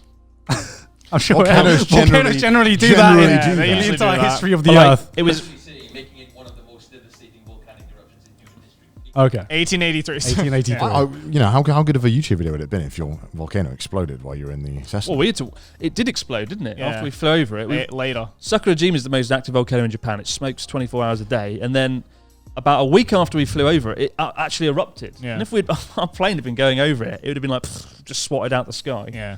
It was pretty fucking scary. Yeah, the pilot was quite good. He was like a military pilot, and that could be a great video. Him like Just barrel roll. but like yeah, yeah. It was a little bit dangerous. Like A couple of people died, right? I'm pretty sure. not that day. No, that day. Not there. I hope so. No, You just see someone die, it's just like, are we still filming this? Are we still going, guys? Isn't the town like built right next to the volcano? Yeah, there's thousands of people live around the base. That feels like a But, you bad know, idea. It's Yeah. pretty safe. The kids have to wear helmets to protect them from ash and things. But Like so, every so day. there's like an acid bath and an electric onsen. There's But, a bit of that didn't- difference between a spicy bath and a active volcano. it's like telling you 100 ways to kill yourself with glory. This episode, isn't it? Like, That's the title. Acid That's bath the title of this volcano. episode. 100 Ways to Die. with 100 Chris- Ways to Die with Chris Chris Broad. That's the title of this Do they- episode. do Thank they you very have- much. Do they have a plan for if the volcano goes off? Or well, the people pray. are safe because they're sort of just far away enough from it. But it used to be an island, Sakurajima, and then it erupted and became a peninsula because the lava just connected with the land and built a land bridge. So it's a pretty hardcore volcano. Too much volcano, some would say. Yeah. ASO. It's not Krakatoa, though, is it? It's not Krakatoa. It's no Krakatoa. It's in Krakatoa. Sounds like a game show. It's in Krakatoa. why are you obsessed with fucking It Krakatoa? just sounds cool. No, why- It's a cool sounding volcano. Krakatoa. Yeah, because like you always seem to like find some really out there ideas, cool ideas for not just Journey Across Japan, but just in general. And these guys are talking about how you literally like fucking scour Google Maps or something. Yeah, Like, I mean, what there's- goes into that? There's definitely variables on Journey Across Japan. Like we have a kind of start and end place. We have the hotel at the beginning and the end. and then have a few locations lined up. And then I sort of keep it from, in this season, I kept it from Joey and Natsuki. Yeah. And then we get challenges, and then the challenges shape what happens, right? Mm-hmm. So like the day we did the rap, Too Much Volcano, we could have done anything. Could have been like, eat the worst food in Kumamoto, or, you know, something like that. So there's lots of variables that keeps it fresh and original. But when you've got a team of like 5 people, and, you know, it's a very pricey experience to make, you've got to make sure that you're actually doing good things, right? Yeah. You know, so the various places are planned out. But I wouldn't say it's scripted as such. Yeah. No. Yeah. I feel Journey Across Japan 3 though was like way more intense than 2. Like I just feel like that week of 3 was just, we did, I reckon, twice as much stuff as we did in 2. At least that's what it felt like to me. Just asked myself, how could you make like the ultimate series in a week? And that's pretty much all the stuff I found led to that. So how long did it take in total? Like to find all those places? Oh, I guess. Or to like plan it out, schedule it, and all that. No, 3 days. 3 days? 72 hours. No fucking No, I did actually spend like 2 or 3 days just glued to Google, like, fucking, what is there? I spend more time trying to plan my fucking holiday. And then you just planned an entire fucking special, 5 day special. I think the greatest find was this abandoned island called Ikishima. There's like the abandoned island everyone knows near Nagasaki is Gunkanjima Battleship Island, which you've probably seen in Skyfall. Though. What? Because you can't fucking do anything there. Well, I thought you could walk around it, but you can only go 90% of it is blocked off. So you can only go as a tour, and that was going to be the centerpiece of the series. So once I discovered that, I was like, we're fucked. And I got really depressed, and I was like, is it even worth doing this series now? The Lost Islands, it's not going to work, is it? It's going to be the boring islands. And like, so I kept looking around Nagasaki, and I found just 40 kilometers north another island, bigger, 10 times bigger than Gunkanjima.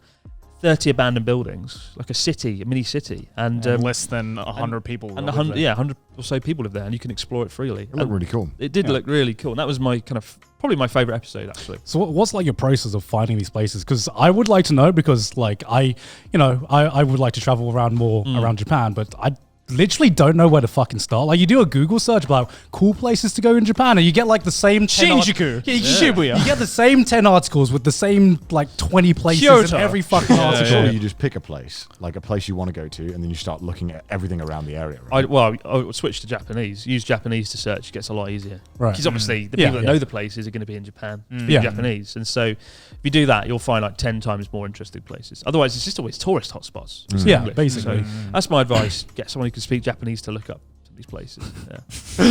Thanks, Bailey, great. Bailey. Like sick. Or him. Now to just find that Japanese person. Yeah. Joey? Jack? Joey planning the next Trash Day special? Yeah, sure. I guess. This episode is sponsored by Honkai Impact the Third, a free-to-play 3D action role-playing mobile game developed and published by MiHoYo, the same makers of Genshin Impact. Boys, the folks over at Honkai Impact the Third actually have a massive announcement to make. Oh my god. What is it, Joey?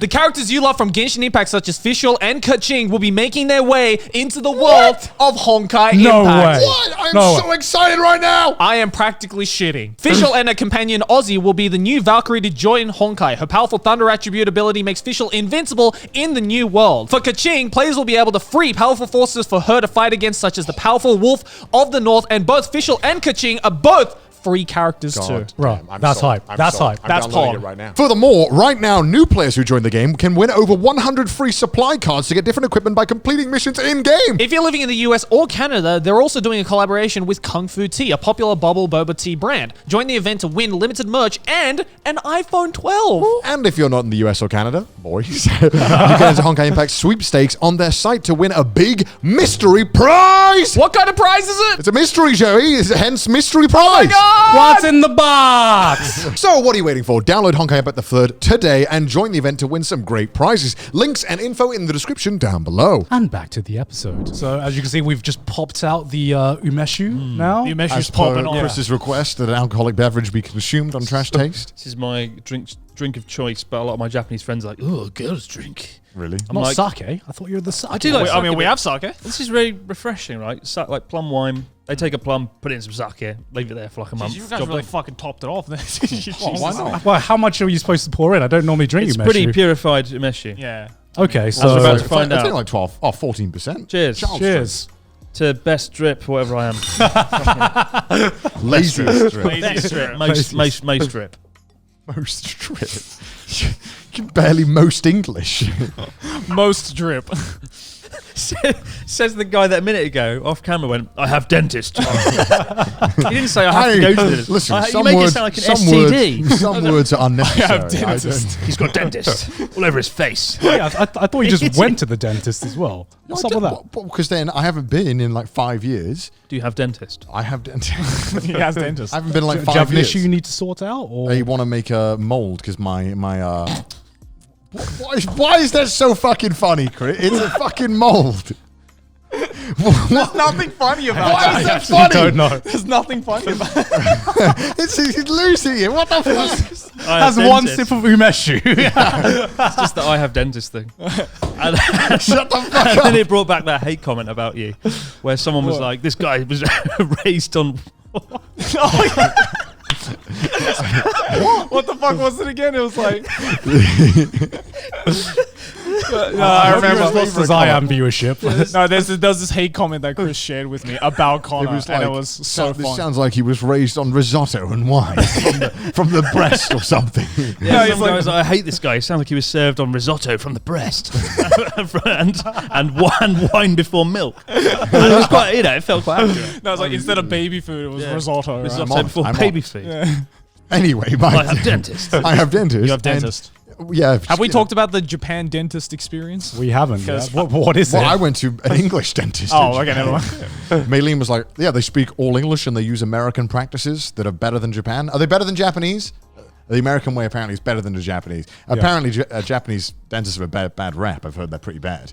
It's not that they're bad. Like, I went the other day to a Japanese one, and it's like, it's not that they're bad, it's just they're a lot more, like, ruthless when it comes to like cleaning your teeth. Like, you know, because they use that like really like tiny thin like high pressure water hose Yeah. to Yeah, like yeah, get yeah. like, That's clean horrible. your whatnot. Yeah. And it kind of makes like the type of sound. Like, I hate that. yeah, I hate they that. use that, right? Like all dentists do, but they go like hard. They're just like, interesting. "Hi, akete kudasai." They sound really nice when they're like asking you to open your mouth, right? Like, "Hi, akete kudasai," and they're just. I didn't realise like Japanese dentists had a bad rap, but it makes sense now. The first time I went to a dentist, Japanese dentist, he said, "Don't worry, I learned in Canada." I was like, It's like a Is that- point is that of. good? It's like it's an advertising point if you're training Yeah, in yeah. America or. so they'd all foreign train in country. Canada, Yeah. and they Yeah. made that front and centre of their marketing. It's Yeah. because the American dental system is actually pretty good if you can afford it, which is always There's the catch. That's the big the if. yikes. But yeah, no, it's really good. I mean, I've because no one tells you got to go to the dentist. By the way, until your teeth are like fucked, you're like, I guess I should go dentist. Yeah. So I just totally forgot to go to the dentist For how long? It's like 5 years. 5 years without It's dentist. people like you that create the big book of British smile. My teeth are fine though.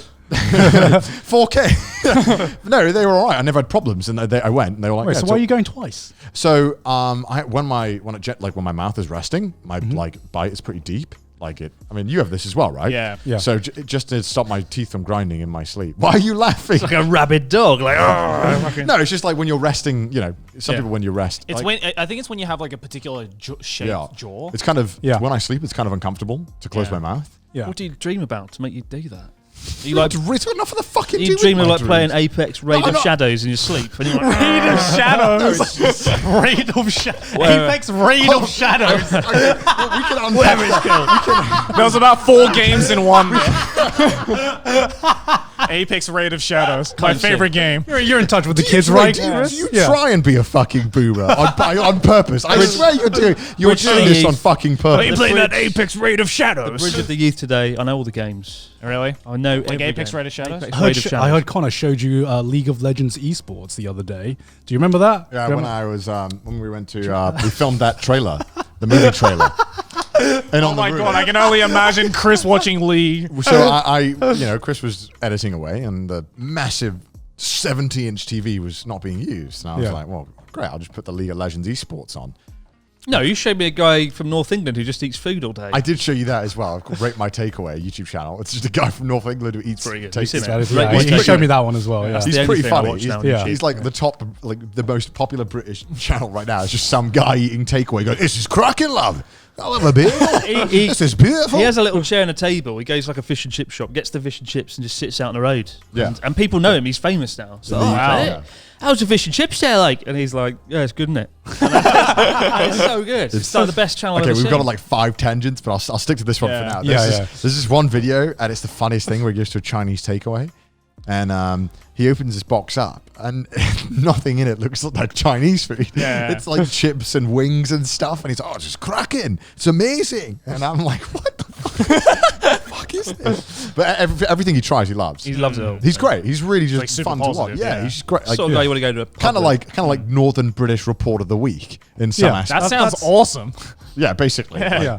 I mean, that's essentially that is what he is. When we're going to get Rate My Takeaway Trash Taste collab. That's what we need. If he comes over here, that would be the video. I would love to see him. You imagine he goes to the ramen shop, he just takes it outside. They're like, no, don't. He gets his little chair and table out. And sits there. I'd love that. What a legend. But yeah, so I did show him that. But yeah, on the big screen, I showed you League of Legends, and you were so confused. There was just lots of commentators going, It's like the Red Bull Baron play. It's like, what is all I this? just didn't get We it. need Chris reacts to League of Legends esports just to see. What did you think of it? Shit. They sponsor this. Everything. I love them. I play it every day. No, they have Yeah. like on their show. They have like, you know, when they have like the best moment of the game, it's called the Mercedes Drive to Victory. Yeah. What? Yeah, and it's sponsored by Mercedes. Mercedes Drive to Victory. Yeah, it's the like clip, and then they have the Red Bull Baron the Power the Red Play. Bull Baron Power Play. What else is there? The And State Farm Analyst Desk. Yeah, the analyst desk where they Yeah. talk about, and then they have the MasterCard stats or something. Yeah, the MasterCard something. I don't fucking know. Does anyone remember Battlefield 1942? That was a great game. And Yeah, so I got Chris into League of Legends esports. got Why? into He's a massive fan now. He loves it now. What team do you root for? in League of Shadows. The What is Wizards. it with you and shadows? Why do you like that word so much? Apex Raid of Shadows, League of Shadows, My favourite team in the Wizards. the Wizards. What's the last game you played, Chris? Yeah, what's the last video? What's the last video game you played? Tetris. Red Dead Redemption 2. Did you like that? Yeah, it's cracking. I don't have the word shadow in it though. No shadows, was yeah. it? Disappointing. What's your top 5 video games of all time? Uncharted 4. Okay. Command and Conquer Generals. Okay. Nah. Perfect Dark, Nintendo 64. Perfect Dark. Old GoldenEye, school. even though it's difficult to play now. Yeah. Can't really see what's going on screen. No. That's my eyes. That's But great. most N64 But that was games, I so think. great. Yeah. And Mario Kart. Double Dash. Hell yeah. That's All not a right. bad list. That's not a bad list. That's actually I not was a bad expecting list. some, With a like- cheeky bit of Resident 4 thrown in. Ooh. So I've do you tasted game much games now? from like 30 years ago and 20 years Do ago. you game much now? Good lord, no. Life is a game.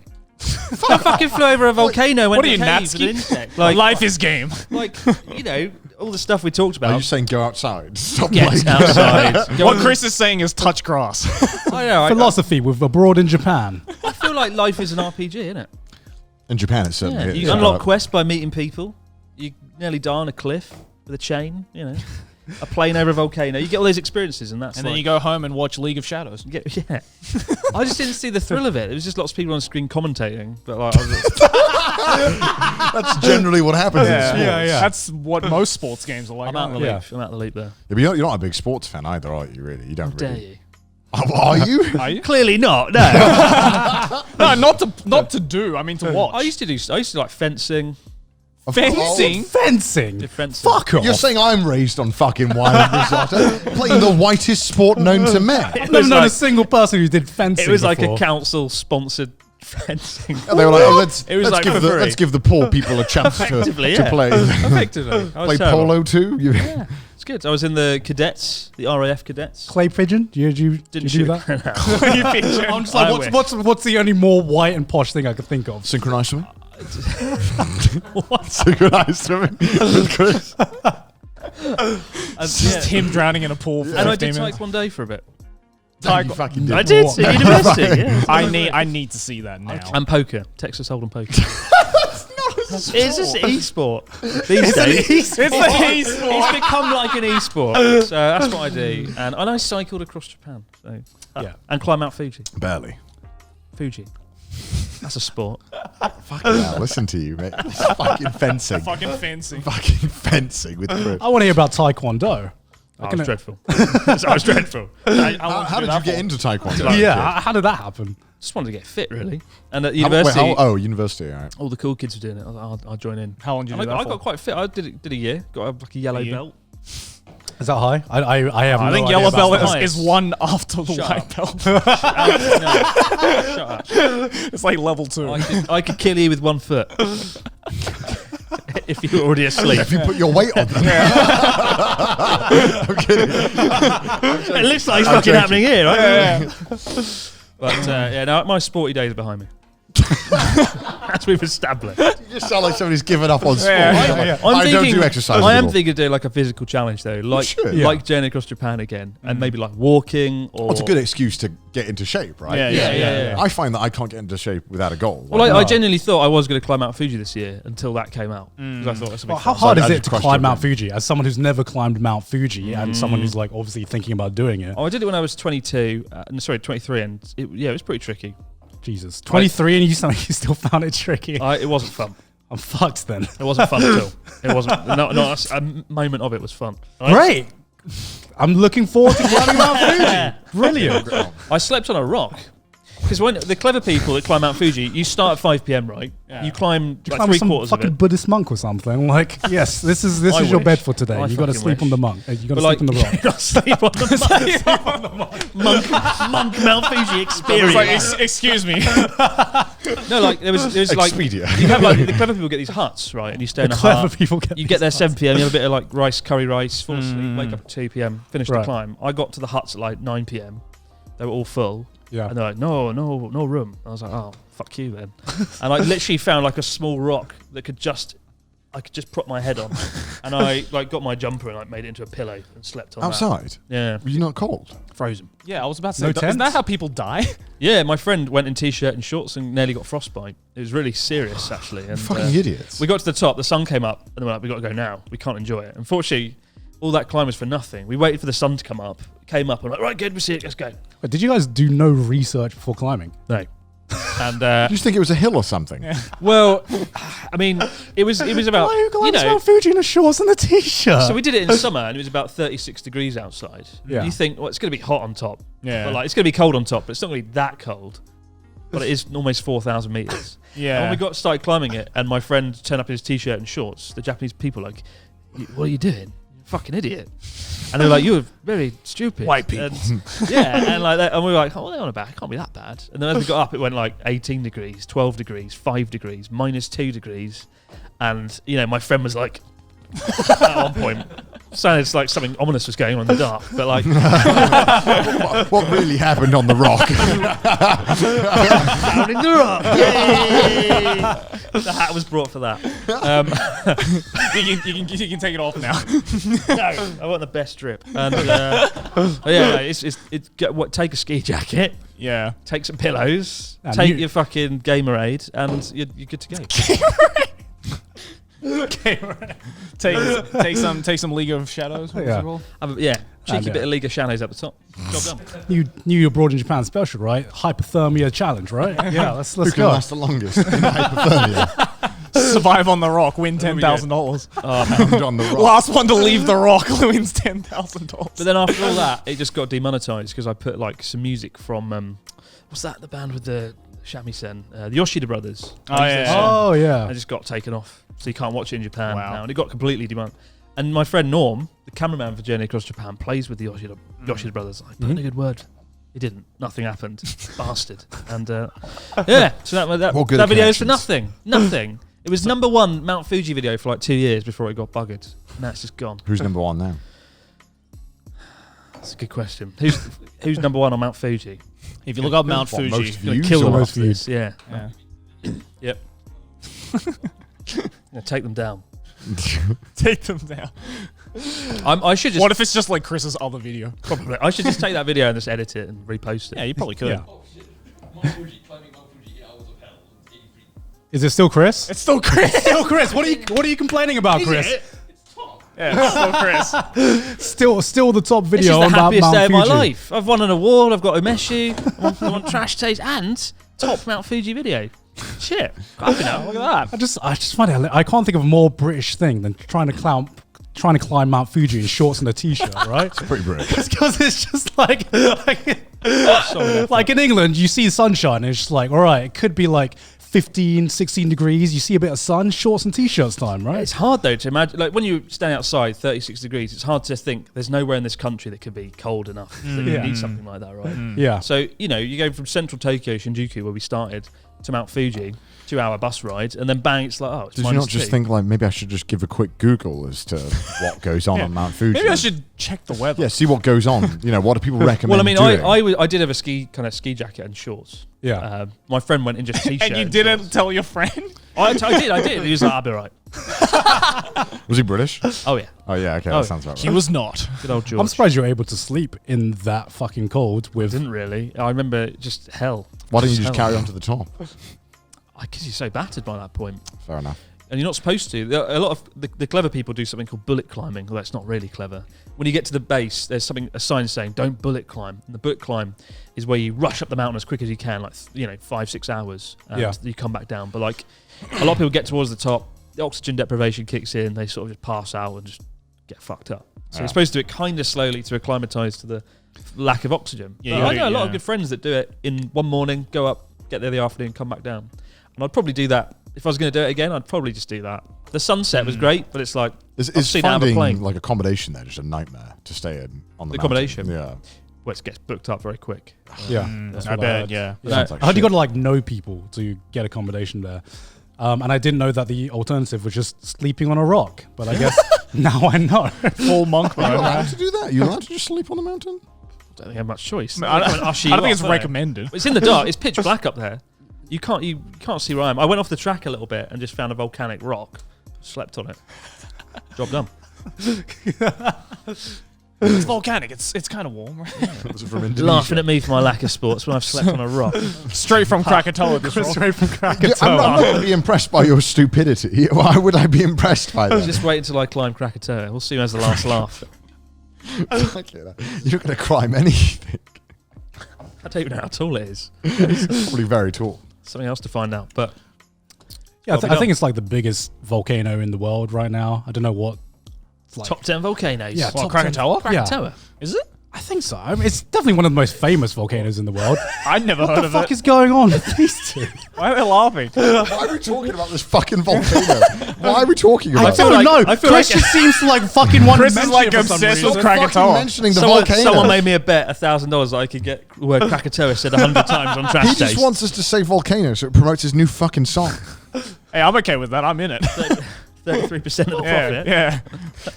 Go iTunes. Give me 5% and I'll shill it. Well, we're gonna fucking sponsor you. I need some more fucking Umeshu, man. Give me the Umeshu. Give him the whole Give me bottle. the fucking. Sponsored by Too Much Volcano. But like, yeah, no, I'm running out of really cool things to do in Japan. What, surely you've done everything. Well, how many prefectures do you have left? You said like 4, right? I've got 2 prefectures to go to. 2 prefectures. Yeah. What are they? Kochi in Shikoku Shikoku. and Miyazaki, which we kind of drove through on journey. We drove across through Japan. Miyazaki, yeah. But I mean, I can't. Can we call that? No. No, You no, sure? no. I'm kind of feeling like we should now. No, I But don't think you should. I think so you can. Miyazaki and Kochi, and that's it. Oh, Very wow. much, yeah. And maybe Shimane. So that's 3. Do you feel like you've almost completed Japan in Well, some ways? I've got a scratch map of Japan. Right. Of course I do. And I scratch every time I go somewhere, I'm like, yeah, I've got that prefecture. And it's got like only a few bits to scratch off now. And then I'll be like, done. What are you gonna do? Left? Yeah, what's Yeah, what are you gonna do after that? Bits and pieces of Okinawa, the Pacific islands of Japan, like Aogashima. I don't know if you've ever seen it. It looks like Hachijojima it and looks stuff like that, it looks like a proper really Bond fucking villain's lair. stretching it thin now, aren't you? You're just like, Jesus, anything. Is there, Give me something. is there a raccoon village somewhere I know about? Please, anything. Probably is, to be honest. It's called Shibuya.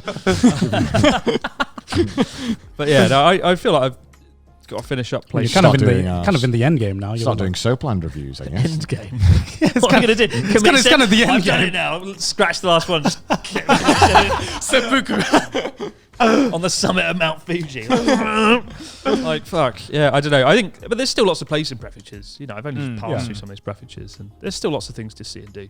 Is it getting hard to find video topics, though, or you still feel like you've No, got I an feel like abundance? there's still an endless amount. Like, I've only just made a video yesterday on Asakusa. the district in Tokyo. Really? That most tourists in Japan go to. It's the most It's popular fucking spot. awful when there's tourists there. It can be, it can be. But it's a beautiful part of town. Takeshita's fucking horrible when there's tourists. That's the shrine, right? Harajuku. Yeah, Sensoji Temple. You also like can't take pictures of that and post them online or something. we were filming, and the security guard just sort of wandered up and just came into shot behind us. And we were like, oh, fucking, we can't film here. Yeah, but luckily, we got away with it just in time before he turned up. Apparently you get fined there, I heard. We didn't get fined. Well, if you post it. So we'll see. Bring it on. Bring it on. Asakusa.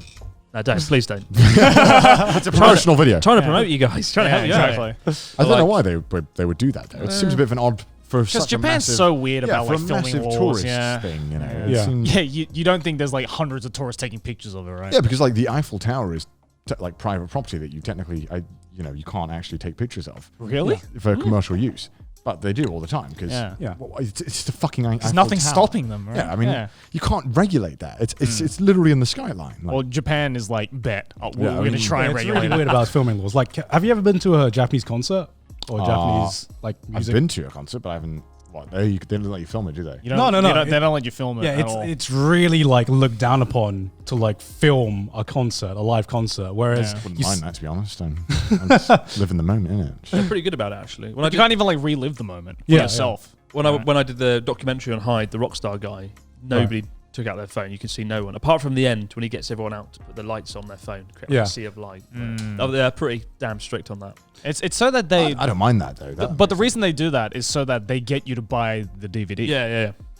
Right. So it's like it's just a promotional tool, isn't it? Spiritual jam. No. You have to appreciate the artist. Yeah. You have to live in the moment. Just buy our fucking merch. Buy our DVD. Yeah, buy our and Blu-ray. DVD. It's literally buy our that. Betamax of this concert. Hyde had a credit card, the Hyde credit card. What? His merchandise. His merchandise off the charts. What the fuck? I made so much money from it. I was really impressed. Well, yeah, he's selling fucking credit Where's cards. the abroad in Japan credit card? We've got top 14 iTunes. Take that. Credit card coming soon. Abroad in Japan credit card. That's what I want. It'd be a shit show. What would it do? It's a credit card. What do you mean? Credit card. It doesn't do anything. It's just got your face on it. Perfect. The entire card is just that face. I got approached by a company once to make a Natsuki doll. And you'd squeeze it and it'd be like, go fuck yourself. Why did you not say yes to That that? sounds like a genius idea. I don't know. I don't know. I didn't want to exploit Natsuki.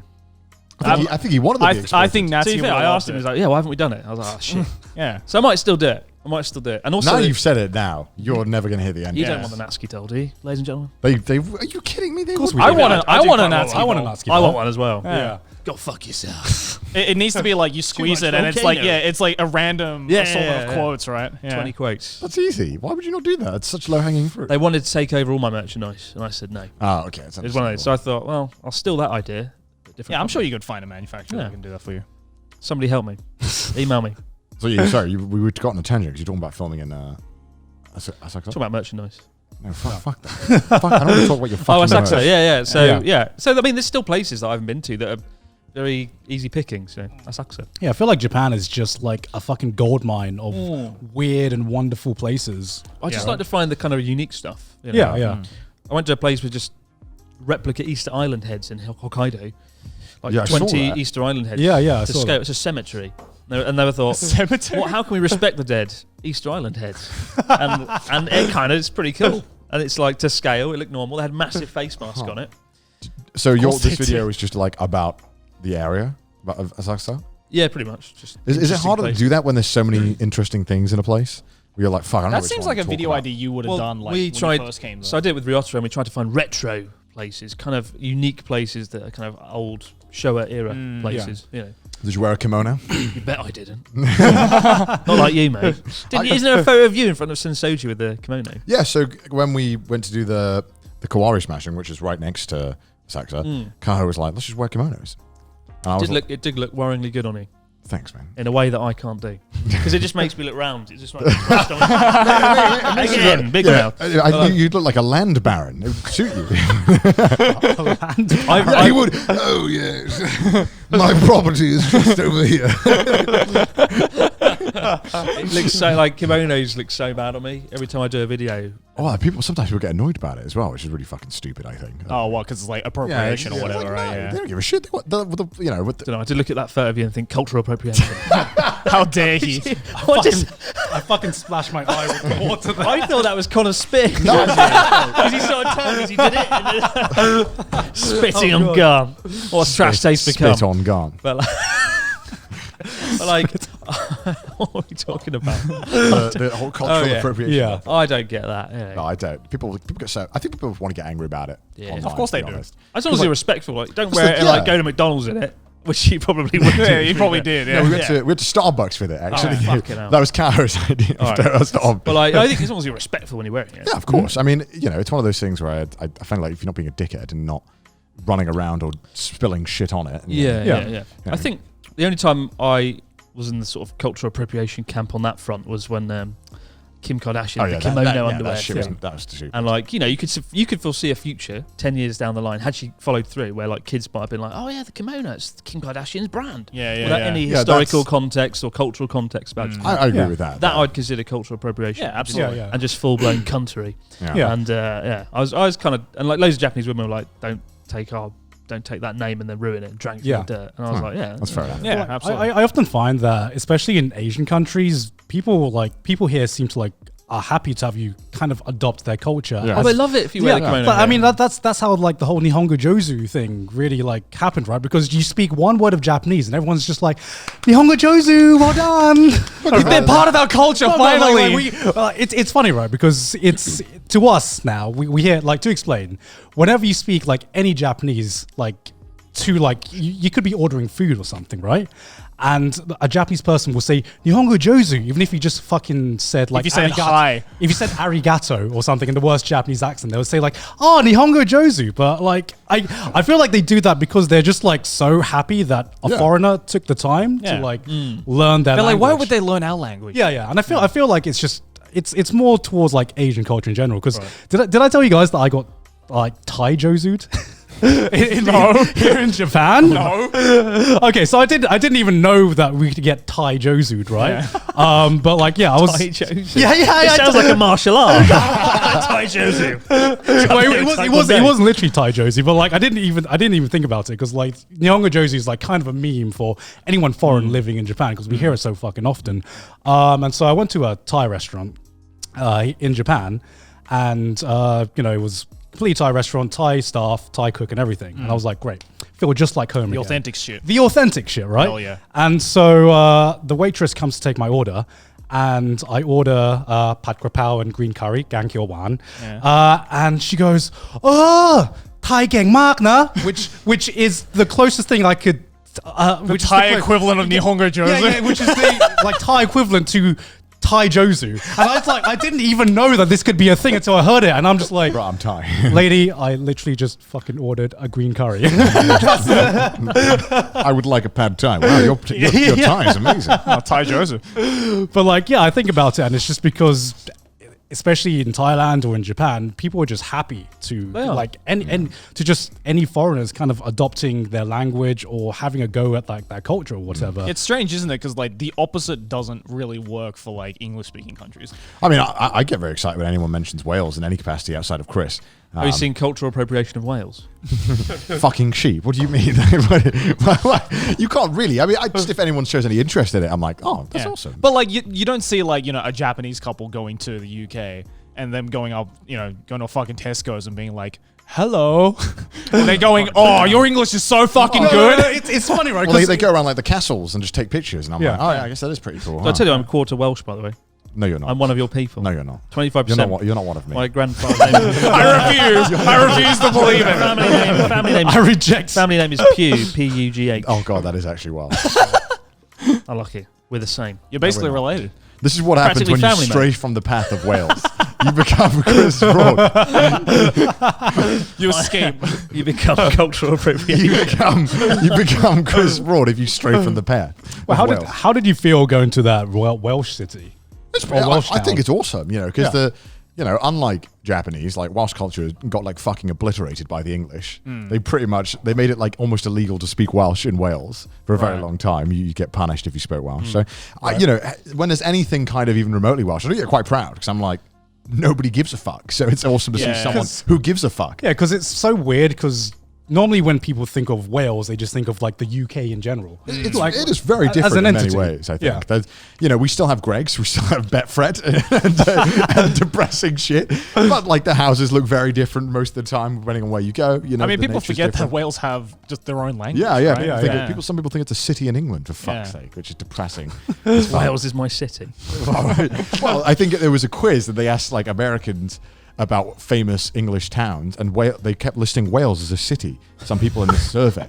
Oh no! You know what I mean? Like, 'cause it doesn't happen in Scotland. Everyone knows Scotland. Everyone knows Ireland because everyone in fucking America insists they're Irish. Yeah, exactly. So it doesn't happen. But like, nobody's Welsh and nobody gives a shit about it. So it's really good to see when someone does. Yeah. The only time I ever got any conversation about it was when people watched The fucking Crown and they were like, "Oh, he spoke that funny language that you speak in the third season." I'm like, thanks. They've got like one episode and they fucked off and they never spoke about it again. It was like one of the most depressing episodes. It's pretty fucking depressing. Yeah. It's weird. It's pretty fucking tragic. We have a Prince of Wales that doesn't come to fucking Wales. You must be in the top sort of 10 most successful Welsh people in the world. Out of 17. That's a depressing thought, isn't it? I don't even think I'm in the top 10. You're up there with Tom James probably with global reach. No. I mean, I don't know any other Welshmen. Catherine Zeta-Jones. Catherine Zeta-Jones and Tom James. Bale? Christian Bale? Gareth Bale, sorry. No, Christian. Christian Bale is... but he's like a weird kind of... Welsh, I think he's Welsh. Is he Welsh? I think he is. I think he's born in Wales but raised in London. Anthony Hopkins. Hey. Christopher Ellis, the guy who plays Lucifer. Oh, really? He's Welsh. From Cardiff. You're up there with them. See, all these people I thought... VA. And C-Dog Anthony Hopkins, Oscar-winning actor, and C-Dog VA, member of the Trash Taste podcast. I thought winner of the Trash Taste. I thought all those Award people were British. I mean, if you go to Anthony Hopkins' Twitter, he's always tweeting in Welsh. Really? I think he speaks Welsh. I think so. Oh. Because he's always tweeting in Welsh. Does he follow you on Twitter? Sadly not. That's the goal. Verified. That's the goal. I thought all Welsh... when I get verified. When you get verified. Anthony Hopkins like, all right, you earned it. This episode is sponsored by Crunchyroll. Crunchyroll have just kicked off the new slate of anime of the summer season. Not only will the service host continuing classics like My Hero Academia, Boruto, and One Piece, but this season is stacked with the return of the popular series like Miss Kobayashi's Dragon Maid, S, Tokyo Revengers, To Your Eternity, and That Time I Got Reincarnated as a Slime, Season 2. Watch it all on Crunchyroll right now. You can watch titles for free or try a 14-day free trial of a premium membership to skip the ads and access simulcasting. What Chris meant to say was simulcasting in Japan. Just follow the links in the description below to start watching today. Top picks for new titles this season, including Girlfriend, Fena Pirate Princess, and Remake Our Life. Episode 1 of Remake Our Life and Girlfriends are already live on Crunchyroll. You can try out a 14-day free trial of Crunchyroll Premium by going to our link, crunchyroll.com/trash taste. That's crunchyroll.com/trash taste. I hope you'll enjoy all the anime, Chris. I love Girlfriend. It's amazing. Back to the episode. There's two people that say they're verified and two people that aren't. Yeah, unfortunately. It's a sick world we live in. Yeah. What do I have to do to get verified? I mean, how didn't you get verified? I don't know. You got verified on Instagram immediately, though. To be fair, given that you have an article coming out every week about you and your guide to what the fuck went wrong? How did you fail? What did you submit? I submitted they were like, submit an article or a Wikipedia page. I was like, Wikipedia? Because there were like 25 articles linked in, right? So it wasn't just one article. That's the mistake you guys made. Well, apparently. So me and Chris both did Wikipedia submission for verification. Yeah. And Garnt did the articles. Because I didn't have a Wikipedia. Garnt's the only one who got it. Yeah. It's wild though. Not to slate anyone, but I see people with like 10,000 followers who have like one acting credit get verified. I mean, because if you look at the... it's really bizarre. Yeah, if you look at the specs that you need to get verified, it's like you literally have to have like a page on IMDb, instant verification, or I do. Or like any kind of like articles written about you. Yeah. But like a Wikipedia, I think it's just like anyone can write a Wikipedia. Trash Taste Podcast is an IMDb listed show. Yeah, but didn't get Twitter verified. Verified. Yeah. Can't believe it. So now my goal is to get Trash Taste verified before you and you. Yeah. Well, you probably succeed. Well, if he failed, so now I have a chance to reapply. We have to wait a month. It's I fine. have a chance to reapply before. Trash Taste is on the FCCJ now. So Exactly. That's what we got to submit, right? Exactly. Oh, good God. Just submit that video and we're good. We're good to go. The dream is we're all verified and Chris isn't. Yeah. That would truly It could become a reality in the next month. Because when Chris hit 2 million subscribers on YouTube and I hadn't hit 2 million yet, he never let me hear the end of it. Every time we did anything, anytime something happened to Chris, he'd be like, 2 million subs, isn't it? They just want 2 million subs. Why do you get the big bed? Oh, it's 2 million subscribers. What an arsehole. No, he's joking. But he is a cunt. He is a cunt. He's joking, but he's a cunt. Imagine having 2 million subscribers. Couldn't be me. Wow. Couldn't be me. Look at this guy. Couldn't be me. Look at this guy. How many years did it take, Garnt? Sorry? I'll get there. We'll all get there. We'll all get there soon enough. I'll make it OnlyFans. It will all Yeah, get it's a there dream. eventually. It's a matter of who first, right? Because we all know with how all this shit goes, whoever gets verified first, the other person will not hear the end of it. Yeah. I would rather end my YouTube career than have Chris verified for me. Chris would. But you're up. You can apply for it before I can. Yeah, So exactly. you've got I a have a pretty chance. big chance. Yeah, but what if I don't get it again? I hope you don't. Because if he gets it, I am never going to hear the end. I'm of going to it. use my contact book to meet Jack What Dorsey. contact book? It's a great contact book. I'm going to meet Jack Dorsey and be like, don't get CDog VA verified. And be like, yeah, right. The only thing I have above Chris right now is Wait. the fact that I'm Twitter verified. Wait, He so won't shut up if about you it. could have rung up Jack Dorsey to get me not verified, why didn't you ring him up to get you verified? Yeah, he's a busy man. Don't want to take up Because too much Jack's like, one at a time. busy man. Which do you prefer? You verified or Chris? Or Connor not verified? Chris is the kind of guy who would rather be like, Connor not verified. Yeah. 100%. It's disappointing. But yeah, it's going to happen. You'll get there. You'll get there eventually. One time when I was a kid, Oh, God. Go on. I didn't realize rams were dangerous. Rams. Yeah, rams are pretty fucking dangerous. Rams. What's Rams? It's a ram. What's rams? Oh, you mean like a... like a male sheep? Oh, I... No, wait, no, that's not a ram. No, is it? it's not. It's just- What? What's a ram? Wait. Random access memory. It's like a sheep. It's like a sheep that looks like a sheep, but it's got It's the fucking sheep with like the curly massive horns. like curly horns. Oh! And you've been having a That's go at me what all they're day with my called. video game knowledge. You didn't know fundamental How do you know farmyard that was a animal ram? Garnt knowledge. discovers what a ram is. Versus Ram. I don't know. I thought they were just called sheep. Sheep with It's a horns. sheep? Yeah, sheep with horns, It's right? called a fucking ram. I have no fucking clue. Very what it's called. creatively named a ram.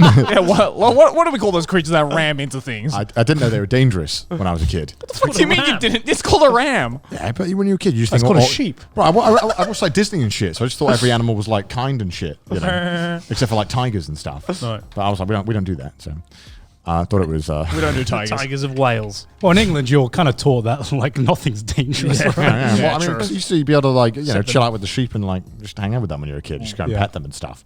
So I went into like this like gated off thing that was just full of ram, Right. like 20 of them.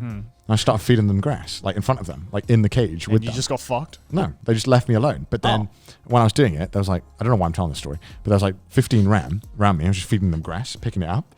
And then some like really, really English sounding guy was like, "What on earth are you doing in that cage, sir?" And it just reminded me of Chris. he looked like Chris a little 30 years, maybe. He was like, yeah, like the kind of like the cheeks. Like, what are you doing in this cage? He said, like, young man, what are you doing in this cage? Sorry, it's just sake. Yeah. Yeah, and apparently they could easily have killed me. So Wow. Could they? oh yeah, easily. They're pretty fucking How? dangerous How? because they ram you with their horns. Yeah. They like stomp on you and like ram you. I didn't think there was anything in the fucking UK that could, like, any wildlife in the UK that You know, was people capable of people murder. die to cows. You know, Do they? people. Yeah, cows can kill you. They won't, How? but they can. How? What if a cow just lies on you? Well, yeah. What if you just, like sleeping in, What are you doing, lying under a cow? trying to get some milk? Sometimes you might be like just petting, stroking a cow, and it will literally just go like douche. What? No, it won't. It will. No, it won't. It will. What? I shit you not. This is stupid. It will. This- It will. You've taken the most... Dangerous animal in the UK is a cow. the most dangerous animal in the UK is a cow. How many people die from a cat? Dude, their bite as well will rip your hand clean off. Like if you feed them like Fuck off. Well, Are you kidding me? Have you seen their mouth? Well, don't shove your hand into a cow's You mouth. would be surprised the amount of people that see a cow and just want to feed it shit with their like hand. Cattle-related deaths are very rare. I'm not saying they're going around the fucking street in gangs fucking killing you. No, they can kill you. It's not impossible. Anything can. anything Anything can kill you. 20 people died last year. Anything can kill you. anything can technically kill you, but I'm not That's like more than I'm not like like- having a nap under a cow and like hoping it doesn't. You are more fucking likely to fall on die me. from a cow than a plane. I'm speechless. I have nothing to add to this. Don't fucking feed a cow. Don't be a dickhead. You might die. That's why we don't feed crabs. Talking about animals that are fucking cunts.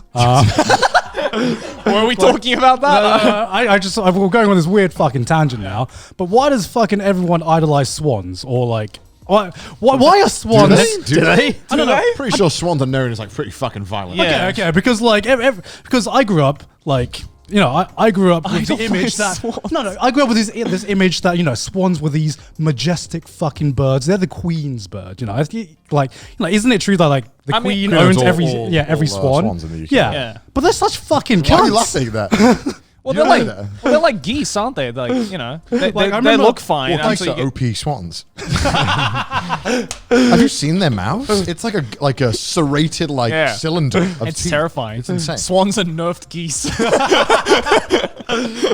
No, because like swans, like I remember my first memory of a swan because I thought it was just like a beautiful looking duck, and like ducks are cool. Ducks are nice Ducks and are chill. friendly. Yeah. Ducks are cute as fuck. So as like a 4-year-old kid, I remember like looking at the swan. I was like, that kind of looks like a duck. Like let's try feeding it, see what happens. Like so I get close to it with like the bird food. Fucking starts like fucking jabbing my nose and like fucking attacking me. I love it when they like open their wings. They go. I don't know why it just reminded me of that video you showed me. What was it called? It was like the video title was literally called "Ducks Annihilating a Bowl of Peas." it's literally just what the video says. It's like this 30-second video of this guy with just a bowl of peas, and these two ducks come and they literally annihilate this bowl of peas. Like it's just the word annihilate. Because you're like, what the fuck are you talking about? Ducks can't annihilate a bowl of peas. And you see this video and like, holy fucking shit! They annihilated it. They annihilated. Please look it up. It's hilarious. I knew I had to go at me for talking about Krakatoa. We're talking about ducks eating some peas. What do you want to talk about, Chris? What do you want to talk about? Huh? That's not Krakatoa. What do you want to talk about, Chris? I don't know anymore. I just don't know. What's been on your mind lately? Everything. Tell me what's been on your Ducks and peas. Tell me what's been on your mind. Ducks and peas. Well, Agony Aunt Connor? I don't think so. The worst Agony Aunt. He's the fucking uncle. Agony Uncle, more like. Me. Yeah. Horrible. What animal are you afraid of? I don't know. Because to me, it sounds like you're afraid of every animal. No. I love all animals except You're afraid horses. of fucking horses. If they're fucking going to kick you in the face, yeah. Anything can kick you in the face, and it'll probably hurt. And it can lie on you and you'd probably die as well. Bite your hand off. What is more likely to kill you, a horse kicking your face or a cow lying on you? Obscure ways to die by farmyard animal. It's Yeah. the debate that needs to happen. Pigs with shotguns next. Fucking hell. Ridiculous. Can pigs kill you? Can what? Can pigs kill you? Well, you Pigs can die kill to you. like boars and stuff. Actually, yeah, boars are really dangerous. Yeah. Like, Yeah, people I've go- actually heard boars In big Japan, shit. they're really dangerous. If you've seen Yeah. the Inari shrines, Well, there's boars are just angry pigs. animals Pigs are according just to pigs Connor. are just nerfed boars. That's what they are. They're just angrier pigs. Yeah, angrier, hairier pigs. When are you gonna kill a bear and abroad in Japan?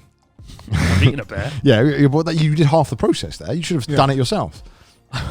Okay. What is he fucking Bucky? Don't think that'd last very long, to be honest. My track record. Well, I mean, because how did you have the bear? As in, like, how was it prepared? That just sounds so wrong. It was stolen How from did the you have mother. Did you hear about that brown bear that like took on a military base in Hokkaido? Took on the military. Yeah. What the? Who won? It was like a Terminator bear. Did it win? Bear went, Did it win? this bear went on a rampage through Hokkaido. No way. And it started going into a military base. And they had to take it down. Sounds like a 'cause it was fucking Hollywood movie. or Yeah, something. right? Seriously. One look it bear. up. The brown Japanese bear. military. I want to Google Who this. will win? Oh, my phone's upstairs. People like died against this bear. Like Jesus in Hokkaido, Christ. the brown bears are terrifying. Like they just eat people. Like a whole campsite got eaten once. People sleeping. Bear comes in. That was a well-coordinated attack from the bears. Jesus. Pretty clever. Brown bears. Like, flanked the camp. On the whole campsite without someone running away. On the mainland, we have black bears. And, people punch them in the face when they attack. What? There's a story of like an old man working at an Aomori apple orchard. A little bear came in and was like, I'll have an apple. And this man was like, Pfft.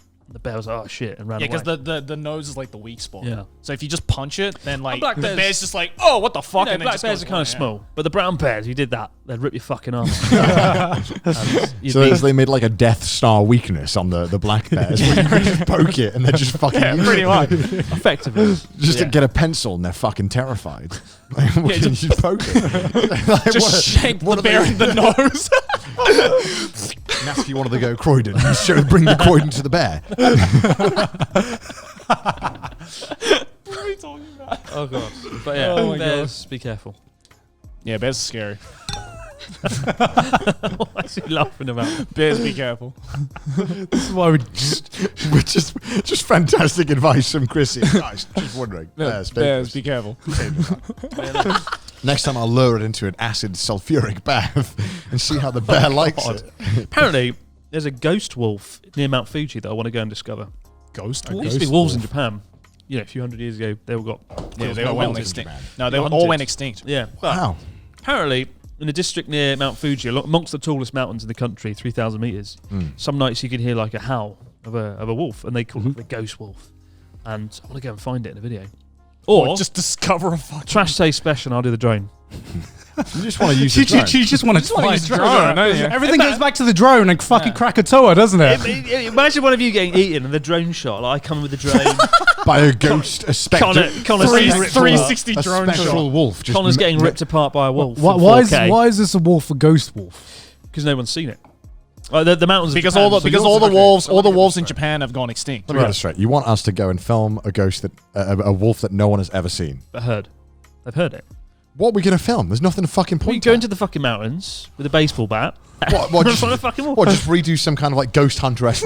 I feel it. Its presence. The ghost wolf is entering. It's like you just have a fucking seance at the top of the Mount Fuji. It's just like, what are we going to do with that video, Chris? Just walk around, be like, oh shit, oh it's trees. It's good content, and you know it is. It's not fucking good. It is. No one's going to watch it. Best case, you I find the cannot wolf. stand those horror videos where like we're going to go to someplace haunted, and all they do is just like fucking scream and like nut everywhere every 10 seconds. The thought of a ghost. Best case, you find the wolf, you get an Instagram selfie. Worst case, you don't Would find be the wolf. local Middle heroes, case, you can't get surely. eaten by the wolf. I think that would be like international Yeah, we'd be news. fucking recognised as heroes of wolves. Heroes of wolves. Heroes of wolves. The wolf hero. Do we have wolves in the UK? No. We have foxes, right? Yeah, we have foxes, I'm which sorry, are just what like is that? virgin wolves. I mean, that's kind of what they are. Chads are the Foxes are just nerfed wolves. wolves are the Sigma males. But that is a Trash Day special that I want to watch. Why? Hunting for the ghost wolf. Three of you go off in separate directions, like Scooby-Doo. You're like, oh, we'll go this way. Oh, that we'll go always way. works out. Yeah. And then, like, Let's split up. The walkie-talkies, like, guys, I found it. I don't know. I saw some mountain that people used to climb up in Japan. Some horror video about it. A bunch of people climbed up this mountain and just never came back. And they made like an SOS sign in like the mountain. What? And then they rescued someone on the mountain, and they were like, "Oh, we found you because you have your SOS sign." They're like, "What SOS sign?" Oh God. Play scary music. It's really It's like someone else made Too made much it, apparently. volcano. Those damn ghost wolves just making SOS So I don't want to go on any Japanese mountain alone. Ghost wolves. Versus That's Do you Trash believe in Day. ghosts, Connor? No, not at all. Do you believe in Like ghost shit. wolves? You seem Yes. like someone superstitious. No, Obviously. I don't give a fuck. I'm no superstitions. If ghosts exist, we would have some form of 1/10 of some proof. Well, we went in a haunted tunnel and people say they could hear a voice and there was like a weird Yeah, because people silhouette are in the wall. fucking stupid. Of course they fucking want to hear. They hear what they want to hear. And there's a silhouette of Joey on the wall in the tunnel. Yeah, That was kind of creepy. that was creepy. Do we really think, right? Yeah, silhouette can be done by anything, though. Everything is explainable. I think people just want there to be something more because they take comfort in knowing that, you know, there's something just easily explains why they're dumb. Ghost. If I don't know something, I'm like, I'm just dumb. I don't know what it is. It's definitely not a ghost. Do you think this mystical flying fuck, I would have no idea what it is? Why would I know? Mystical flying fuck. Yeah, I don't know. Some is that? shadow or ghost. I don't know. Do you believe in ghosts, It's, Chris? it's an MFF. Do you believe in a ghost? Good Lord, no. Did you see the whole? Oh, you tweeted about this. I swear, the UFO stuff, right? Oh, yeah. Oh, the NASA UFO yeah, stuff. yeah. Yeah. It's kind of They were just interesting. like, I think it's so, super fucking cool. yeah, there's something there. We're so technologically Yeah. advanced, we can't get it. I love how Oh, all right. I love how we just accepted that there's just UFOs now. Some nonsense. Like they just took Some the nonsense. CIA was like, yeah. So by the way, UFOs do exist. Don't panic, but we just don't know what it is. Yeah. I mean, that's literally a definition of a UFO. And no one's. Why is nobody? UFO freaking- stands for unidentified flying object. like, and they couldn't identify it. Therefore, by definition, it is literally But a for UFO. for like what, 80 years, we were like, it's a bunch of nonsense, just a bunch of hearsay, because it would be like 1p or something, we wouldn't have. Are you talking about UFOs or are you talking about aliens? Because there's plenty of UFOs in the history of Earth that have Yeah, but just UFOs existed. that do like weird shit. I guess I don't know. That's most UFOs. Yeah. No, but Right? we don't really have anything that like before that was confirmed to be like actually like UFO. How do you know though? Well, we didn't know until CIA told us that. Now there is apparently. Well, in the report it says that there's these vehicles that move with Yeah. no But Yeah. NASA, I physical think in that propulsion. report, NASA was saying that we've known about this for the past 50 years. The thing is, if you Yeah, but high up they in kept the- it a secret. Yeah, they kept it a secret because they didn't want. Because they It's didn't. just weird that like suddenly like. By the way, when we all made you look fucking well, crazy. they're kind of saying like soft disclosure, like Yeah, very I gradually I roll feel like out. it was It's just the- weird that nobody spoke about it. Nobody was like, "Oh, well, that's weird." Yeah, okay. I mean, what's Because how- we're so how- limited on the information. Yeah, how are we supposed to react to it? Because it's not the first time you've probably seen some weird fucking footage Yeah, of but it some always kind looks of so USO. fake. It always looks so fake. I mean, I guarantee majority of it is fake. yeah, 100%. All of yeah, it's I mean, I would think the majority of it is fake as well, but I'm sure there are some that are on the same level as that CIA footage that just were real and no one can explain them. Hence the term UFO, right? Yeah, but it's normally synonymous with aliens though and stuff like that, right? So that's what it normally would be in the same kind of. If someone was like, "I'm into UFOs," you're like, "Stay the fuck away." You know that fucking. That's Well, that's part of the problem, right? The stigma around it. Yeah. well, yeah. Yeah, there's people who believe that shit normally like. Well, same thing with ghosts, right? Yeah, like I don't people- believe. I'm sure there's aliens out there on some planet. If we manage to survive and do the weird shit that we're doing on Earth, I'm sure. I mean, I'm sure I some believe in civilization- aliens and stuff, but I don't believe in those fucking UFOs crash landed and onto Earth and they aliens that's came in nonsense. contact with a Roswell, farmer. Do you believe in yeah. ghosts, Sherry? I do, yeah, Why? because I've had paranormal experiences myself. Like what? So one of the scariest ones I had was in Sydney. There's this place in Manly called the Quarantine Centre, and it was during World War I. I think was the place where all the soldiers used to stop by from overseas to get quarantined in case they had illnesses and sickness and stuff like that. So a lot of people died at this place naturally, right? And they have these nighttime tours for this place that you can go and you can go to the hospitals and it's very creepy stuff, right? So I went with my sister once for her birthday, I think it was. And my sister has this weird, I guess you'd call it sixth sense, if you will. Take that how you will, right? Take that how you will. Bruce but Willis is quivering and jealousy. yeah, take that how you will. But she has that, whatever that is. And there was this one moment where she was inside. We were inside the hospital, and I don't have anything like that. I don't pretend to feel I feel a ghost present or anything like that. I just find it fascinating. But then we went into this particular I think it was a nurse room, and my sister just stopped and just immediately started breaking down crying, and I was like, "What's wrong?" Well, it's just a dark room. You've been through this entire hospital, and it's this room where she just suddenly breaks down. She's like, I can't move past this point. And she just couldn't explain it.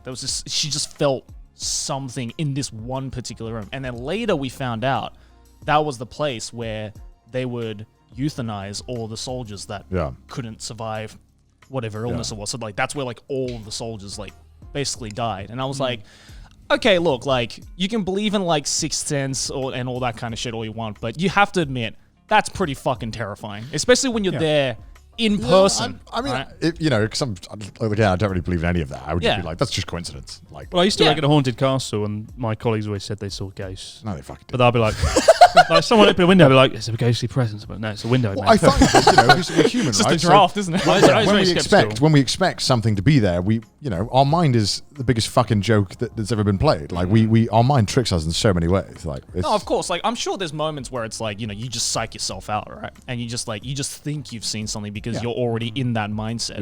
Yeah. But there are some instances where I'm like, oh, that's actually kind of creepy. I don't know if it's a ghost. I don't know if it's sixth sense, but it's something. Yeah, I mean, I think there is something there. There are too many things I feel that can't be explained, like the UFO, for example. You don't go through an entire hospital and then immediately start breaking down in a riot. I might if I went to a hospital known for trauma. You could do that if your headspace is there, right? She might have seen so much. But she was fine throughout the entire hospital, except for this one room. Well, it might have been building up, but maybe. I can't imagine, you know, it's like when people give like, people don't, the mind is a really fucking weird thing that we don't understand. You know, like people give witness testimony at like trials and stuff, and they 100% swear they saw stuff that they didn't see. Yeah. Right? So it's like, I don't know. I find that we like to be able to easily explain everything, even when we have no explanations. Like we don't have an explanation, we're like, oh, it's ghosts or some shit. I'm like, well, that's just another way for you to cope because you want an explanation. You know, but maybe you just don't know. Maybe you don't have the capacity to know what that noise. Or but I find it fascinating that we don't know. Yeah. Right, and that there is a mystery behind it, and that no one has really figured out. Is it just in your head, or is there something there? We're pretty fucking stupid people in general. Don't about that, mate. Yeah, speak humans for yourself, are pretty stupid. Speak right? for yourself, Connor. Humans are very flawed, right? Yeah. And I think it's also very flawed. Fuck off, Chris. He climbed Mount Fuji in a t-shirt and shorts. And I came back alive. We're flawed, right? And for some reason, we like to think that we can think of every single answer to everything when we most certainly can fucking not. I mean, for how many fucking years we were just fighting with sticks and stones? Why aren't we Twitter verified? I mean, that's the greatest fucking mystery of all. It's ghosts and mysteries of all. UFOs, ghosts. That is like top of my list. Unsolved mysteries. No, like I'm completely okay with people like believing in like not believing. If someone says I believe in ghosts, I won't shred them apart. I don't force it, but sometimes when people explain shit to me, that I'm like, that's total bullshit. No, like I can tell, like there are a lot of like these kinds of like mythical things where it's like that's kind of too dumb I feel like what's really muddied the water is just how some people have obviously monetized this. You see like these ghosts like reality TV shows, and I'm just like, this is just sensationalized. Haunted investigators. Yeah, I'm just like, man, like how are you supposed to take this seriously anymore? But like I've heard genuinely like things that just can't be explained, and I've also experienced some of that myself. So like it's kind of like I don't think that I would blame anyone for not believing in ghosts, believing in ghosts. I just feel like the entire perception around it has been warped because of how these things have been presented and the reality TV shows around it, and the people you kind of see believing in these kinds of things, right? But I feel like I absolutely don't blame people for like seeing those shows and being like, it's all bullshit. Like it's all a scam. It's entertainment. It's whatever. It's entertainment. It's whatever. But like I personally believe in it because it's more fun and interesting. Just think that there might be something there. We just don't know it. I mean, I don't know if I believe in UFOs. There's nothing to believe in. They are real. If you say aliens, then that's a leap of faith. You're starting to make that judgment. Guaranteed. We're recording this right now. There's going to be someone in the comment section that has a story that just can't be explained. There always is. There always is. But then I also find that I think that there's something in your life that makes you more likely to believe in them.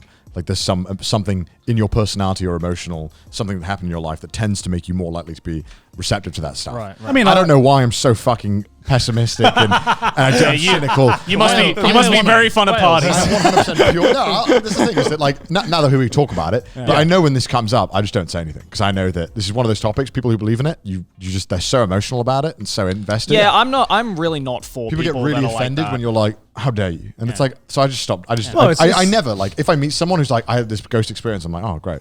Yeah, I mean, it's kind of like on the same level as like religion, right? Because obviously someone who believes in ghosts had a very personal experience, and obviously that meant a lot to them. And it's like, obviously, if they say their experience, it's kind of a bit of a dick move to be like, actually, I don't want to invalidate how anyone felt or experienced anything.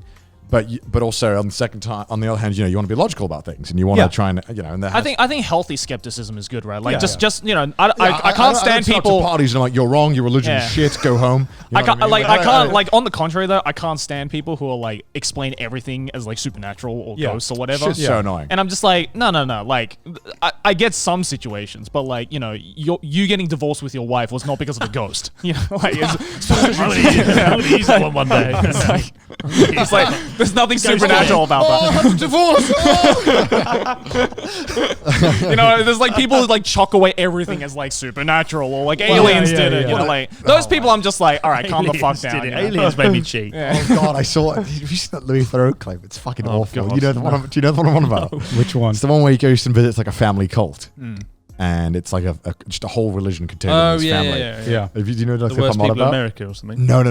That's the Westboro Baptist Church. Oh, right, yeah. It's like this one clip. I don't know what it's from, but there's a clip, and it's titled "Curb Your Sleeping with Daughter" or something. What? What the fuck? What? Right. So you have to click on this, right? God. Curb your sleep. So That's not even correct English. it's something better than that. I have dentist. It's the same from the man that brought us. I have dentist. It's something like that, right? And it's Louis Theroux. He's in this room with this man, and the whole family is there. Yeah. And he's like, "So, why did you sleep with your daughter?" And then he's like, "Well, you see, I was just on the floor, and God compelled me to have her do that." And I'm like, and then he's like, "God asked you to do that," and he's like, "Yes, God asked you to do that." And so the Curb Your Enthusiasm music starts playing. It's terrible. It's like, oh God. That shit like that is when you're like, oh God, this whole this spiritual religious stuff is. Yeah, that's when it gets a little loony. Yeah, it's quite common though, but it's really easy to like brainwash if they're your family, right? You know, because you raise them, and you know, so it's pretty fun. Yeah, I mean, but that's like the extreme, right? Yeah, I mean, I feel like most people in. I was just throwing out a funny clip that made me laugh. Honestly, just I'll sleep with your daughter, curb your sleeping with your daughter. That's just an amazing title in and of itself. It's just a very funny clip. I didn't do it justice at all. Please go watch it. Is this in your series? I'll laugh. I'll pay you $150. Yeah. So I got $150 from Connor. Oh really? On his you made him laugh. I made him laugh. What'd you show him? It was a Yoda clip of a guy doing like a Yoda joke. With a Yoda hand puppet. It was actually okay. It's really funny. Hey Thomas, what's a Jedi called? What was it? What's a fat Jedi use? A heavy saber. And he laughed at that, and I got $150. I was so happy. He spent $80 trying to get me to laugh, and he fucking won. Money well spent. I wanted to just take his money. I got a profit though. Yeah. You gambled right. A heavy saber. It's the worst Yoda impression. Well, I feel like the internet. I can't do Yoda. I feel like the internet's just like fucking ruins my sense of humor because I don't even know what I find funny anymore. Normal jokes, I just can't laugh at. I need like some funny sound, screaming, and someone getting hurt or something. or all three. Same time. There's a lot of subreddits of people getting injured. Yeah. I didn't realize there's so many subreddits for like people fighting. Like just mobile phone videos, people fighting. Well, I mean, that's like WorldStar, right? Yeah, people love that shit. I didn't realize people love it. I mean, that's kind of like. I don't actively search for it, but whenever it pops up my Twitter feed, I'm like, all right, I got time. I got 30 seconds to spell watch. I like it when it's school kids fighting. I don't know why. It's because it's so wholesome. Yeah, because it's like a slapping contest. It's like slap each other, and then everyone's like, whoa, in the background, and then it's like, all right. I think there's just something primal about it, right? That's why there's so many fights. Am I the monkey or you the monkey? I think it's just like there's a reason why like there are so many fucking fights in clubs, right? I look at that and I'm like, how uncivilized. How uncivilized. No, exactly, bro. There's a reason why there are so many fucking fights in clubs, right? Because you put a bunch of guys, they get drunk and they like learn, like they live on their primal instincts. So what are they gonna do? They're either gonna get horny or want to start a fight, which is the two fucking things that happens in clubs. So if they can't get with a girl, most of the time a fight happens. Throw hands, yeah. Yeah, exactly. You know. Fair enough. Can't be helped. Logic. Chris walks into the club, just starts punching everyone. I remember when I was like 18, I got in a fight with a bouncer because I lost 10 pounds. It was a low point. A low point. How did you lose the 10 pounds? So I went around this club being like, so I've lost it. I was really drunk. So I've lost a tenner. Anybody's seen it? You are not getting that back. And then eventually the bouncer was like, it's time to leave now. I was like, I've lost 10 pounds. I've got to find it. And he was like, you got to get out. And then he like grabbed me and threw me out like a toy. Yeah. And I got back to my apartment. Stripped off and the £10 just fell out. Started a war with an entire nightclub over £10. I mean, as an 18-year-old with no money, that was like all my life savings. To be fair, 10 quid is a lot when you're that's a lot. You guys ever been thrown out of clubs? Luckily not. I guess that time I was Fortnite dancing, but that's about it. Oh yeah, that's about it, right? Yeah. I think I've been thrown out of one club. Were you too drunk? Huh? Were you too drunk? Yeah. So this was in university, right? And I think this was like not Freshers Week, but like week 2 of Freshers Week. And of course, you have the pre-lash, right? You get drunk, and you know, back when you're fucking 18, you don't fucking know your limits. Yeah, of you course. you just drink as much as you want, right? Lose a tenner, start questioning everyone. Yeah, exactly. Start a war with that tenor, like Helen of Troy. Exactly. And also, as a uni student, you try to get drunk as efficiently as you can because you don't have the fucking money to get drunk in clubs, right? So, I mean, it was still a student night, but I didn't want to spend money to get drinks. So, had like fucking 4, 5, 6 beers before going to the club. And you know, as a student, I always had like a half bottle of cheap vodka, you know, just to like top yourself off. As you do. Top yourself up with a bottle of vodka. What the fuck? No, just to keep yourself drunk, right? Because there's no more efficient Keep way the to tank full, you know? Yeah, exactly. There's no more efficient way to get drunk as a student. £1 shots or something, you know, just ask for like 1 shot. It wasn't £1 shots in fucking Bristol, man. I'll tell you that. Shots in Swansea. Of course, this isn't fucking Swansea, man. Everything is £1. Yeah, but like, I had this half bottle of vodka, cheap vodka, probably like Chekhov vodka. It wasn't Smirnoff. No, Plastic bottle. Of course, plastic bottle. Basically hand sanitizer, isn't it? And so we get to the club and we realize that people are checking, the bouncers are checking pockets for anyone like in my situation who's trying to sneak in some bottle of vodka. And I was like, well, shit, I have to dispose of this somehow. And by this point, by the time I've gotten to this club, it was already half drunk. So it was like about a quarter liter of vodka left. And my mate goes, just hide it around the corner next to the dumpster in case you want it. And I'm like, I got a better idea. I'm going to do a pro gamer move. And I fucking downed the thing. Oh, no. So I fucking downed this thing, right? And I was like, can't feel it. I'm a fucking pro, right? It takes like 5 minutes, you'll be fucked. Yeah, exactly. So get in the club, completely fine, not even drunk. Go to the bar, get my first drink. I'm like having a fucking amazing time. And so I'm in the middle of the dance floor and like, there wasn't a transition, right? You know how sometimes you have like a cool transition where it's just like you go from merry to drunk to absolute pissed. I went from like tier 1 to tier 10 in like a matter of a second. It was like Hitchcock zoom. It's like boom. I was literally on the dance floor and then I was like, fuck, everything's spinning. Everything's spinning. And Holy shit. And so I'd never been this drunk in my life probably. And I was this drunk for the first time in my life in a club. And I'm just like, I am a smart boy. I am an electronic engineer. I am not going to let anyone know that I'm fucking drunk. So without talking to my friends or anyone, I fucking go to the nearest table I could. And it was like right opposite the bar, and like the room was like fucking spinning around me. It took every ounce of energy to not like topple over, but I somehow managed to get to this table and not topple over. And I'm just like, I'm going to wait this out. I thought I could wait this out, right? So there was a bottle of water will fix it. No. So I sit on this table. And there's just this glass of water there, right? And because the room is fucking spinning around me, I just fucking stare at this water. And I like you like this is me using 100% of my brain. This is like the mind expands moment where like I can game the system. Nobody's gonna ever know I'm fucking drunk. So I'm fucking staring at this water fucking intently, just trying to keep my focus on something. So the room just stopped spinning around me and I could just like focus on something. Yeah. And then 5 minutes passes. And so I feel a tap on my shoulder and it's the fucking bouncer. And he's like, mate, you gotta fucking go out. And I was like, why? What have I done? I've just been sitting here. And he's like, you've been sitting there for an hour and a half, staring at that glass of water. Holy shit. So what felt like 5 minutes, I had been just like sitting like fucking eyes open, staring at this glass of water for an hour and a half, just doing this. Sounds almost like time travel. Yeah, you did. Time travel discovered. You channeled his monk ways. And time flies. You went into a seance. I used to, I totally forgot it existed, but I used to like take a canteen in. And like this little like an old general. Yeah. Oh, like the little like twist. I realized My whiskey. Big brain. They can't find it. If you like, I just like attach it to my like pants, like inside. Attach it to your pants. Yeah. Just put it in my pants. Pretty sure that's how people had guns. Yeah. Put it in my pants, and then whenever you like order a vodka, you just like top it up. Put it in.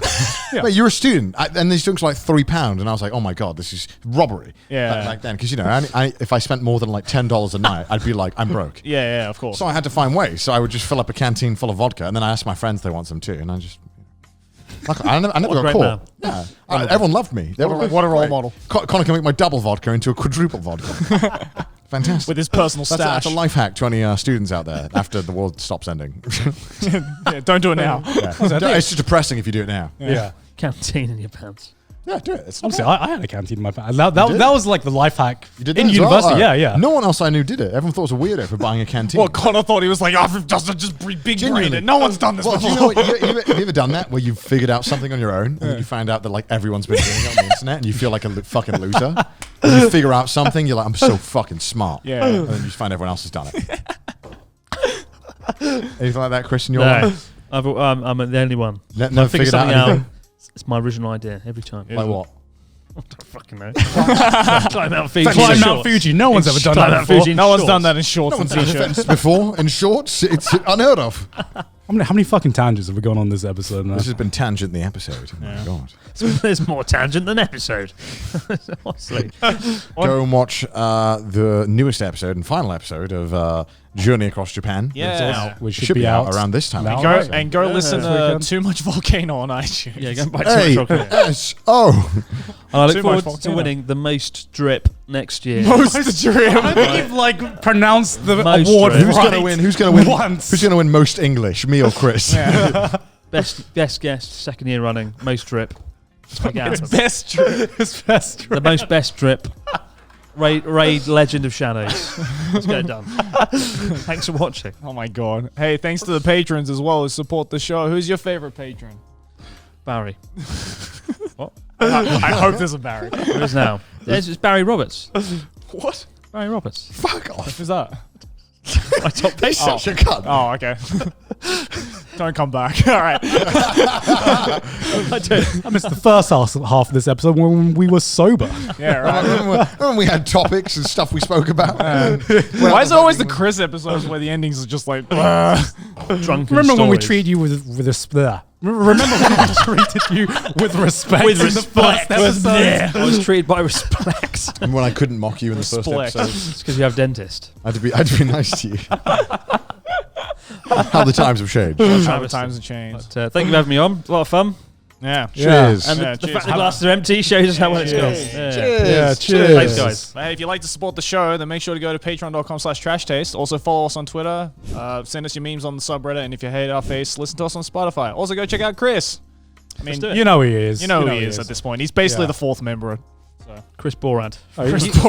Of a brown in Japan. He's not an official member until he gets Twitter verified. Yeah. I'm going to say that. Yeah. Once he's Twitter verified, then we'll think about it. If Jack Dorsey's watching this, let's make it happen, mate. Let's do it. I know you're busy, but this is kind of important. You got Connor. You're right, Connor. Connor just shaking to death in the Tired corner. of his shit? I'm tired of Chris's nonsense. All right. I guess we'll see you in like 3 months, whenever the fuck you come back. Anyways, guys, hope you enjoyed, and we'll see you guys next episode. Bye. Bye. Pounding the rock.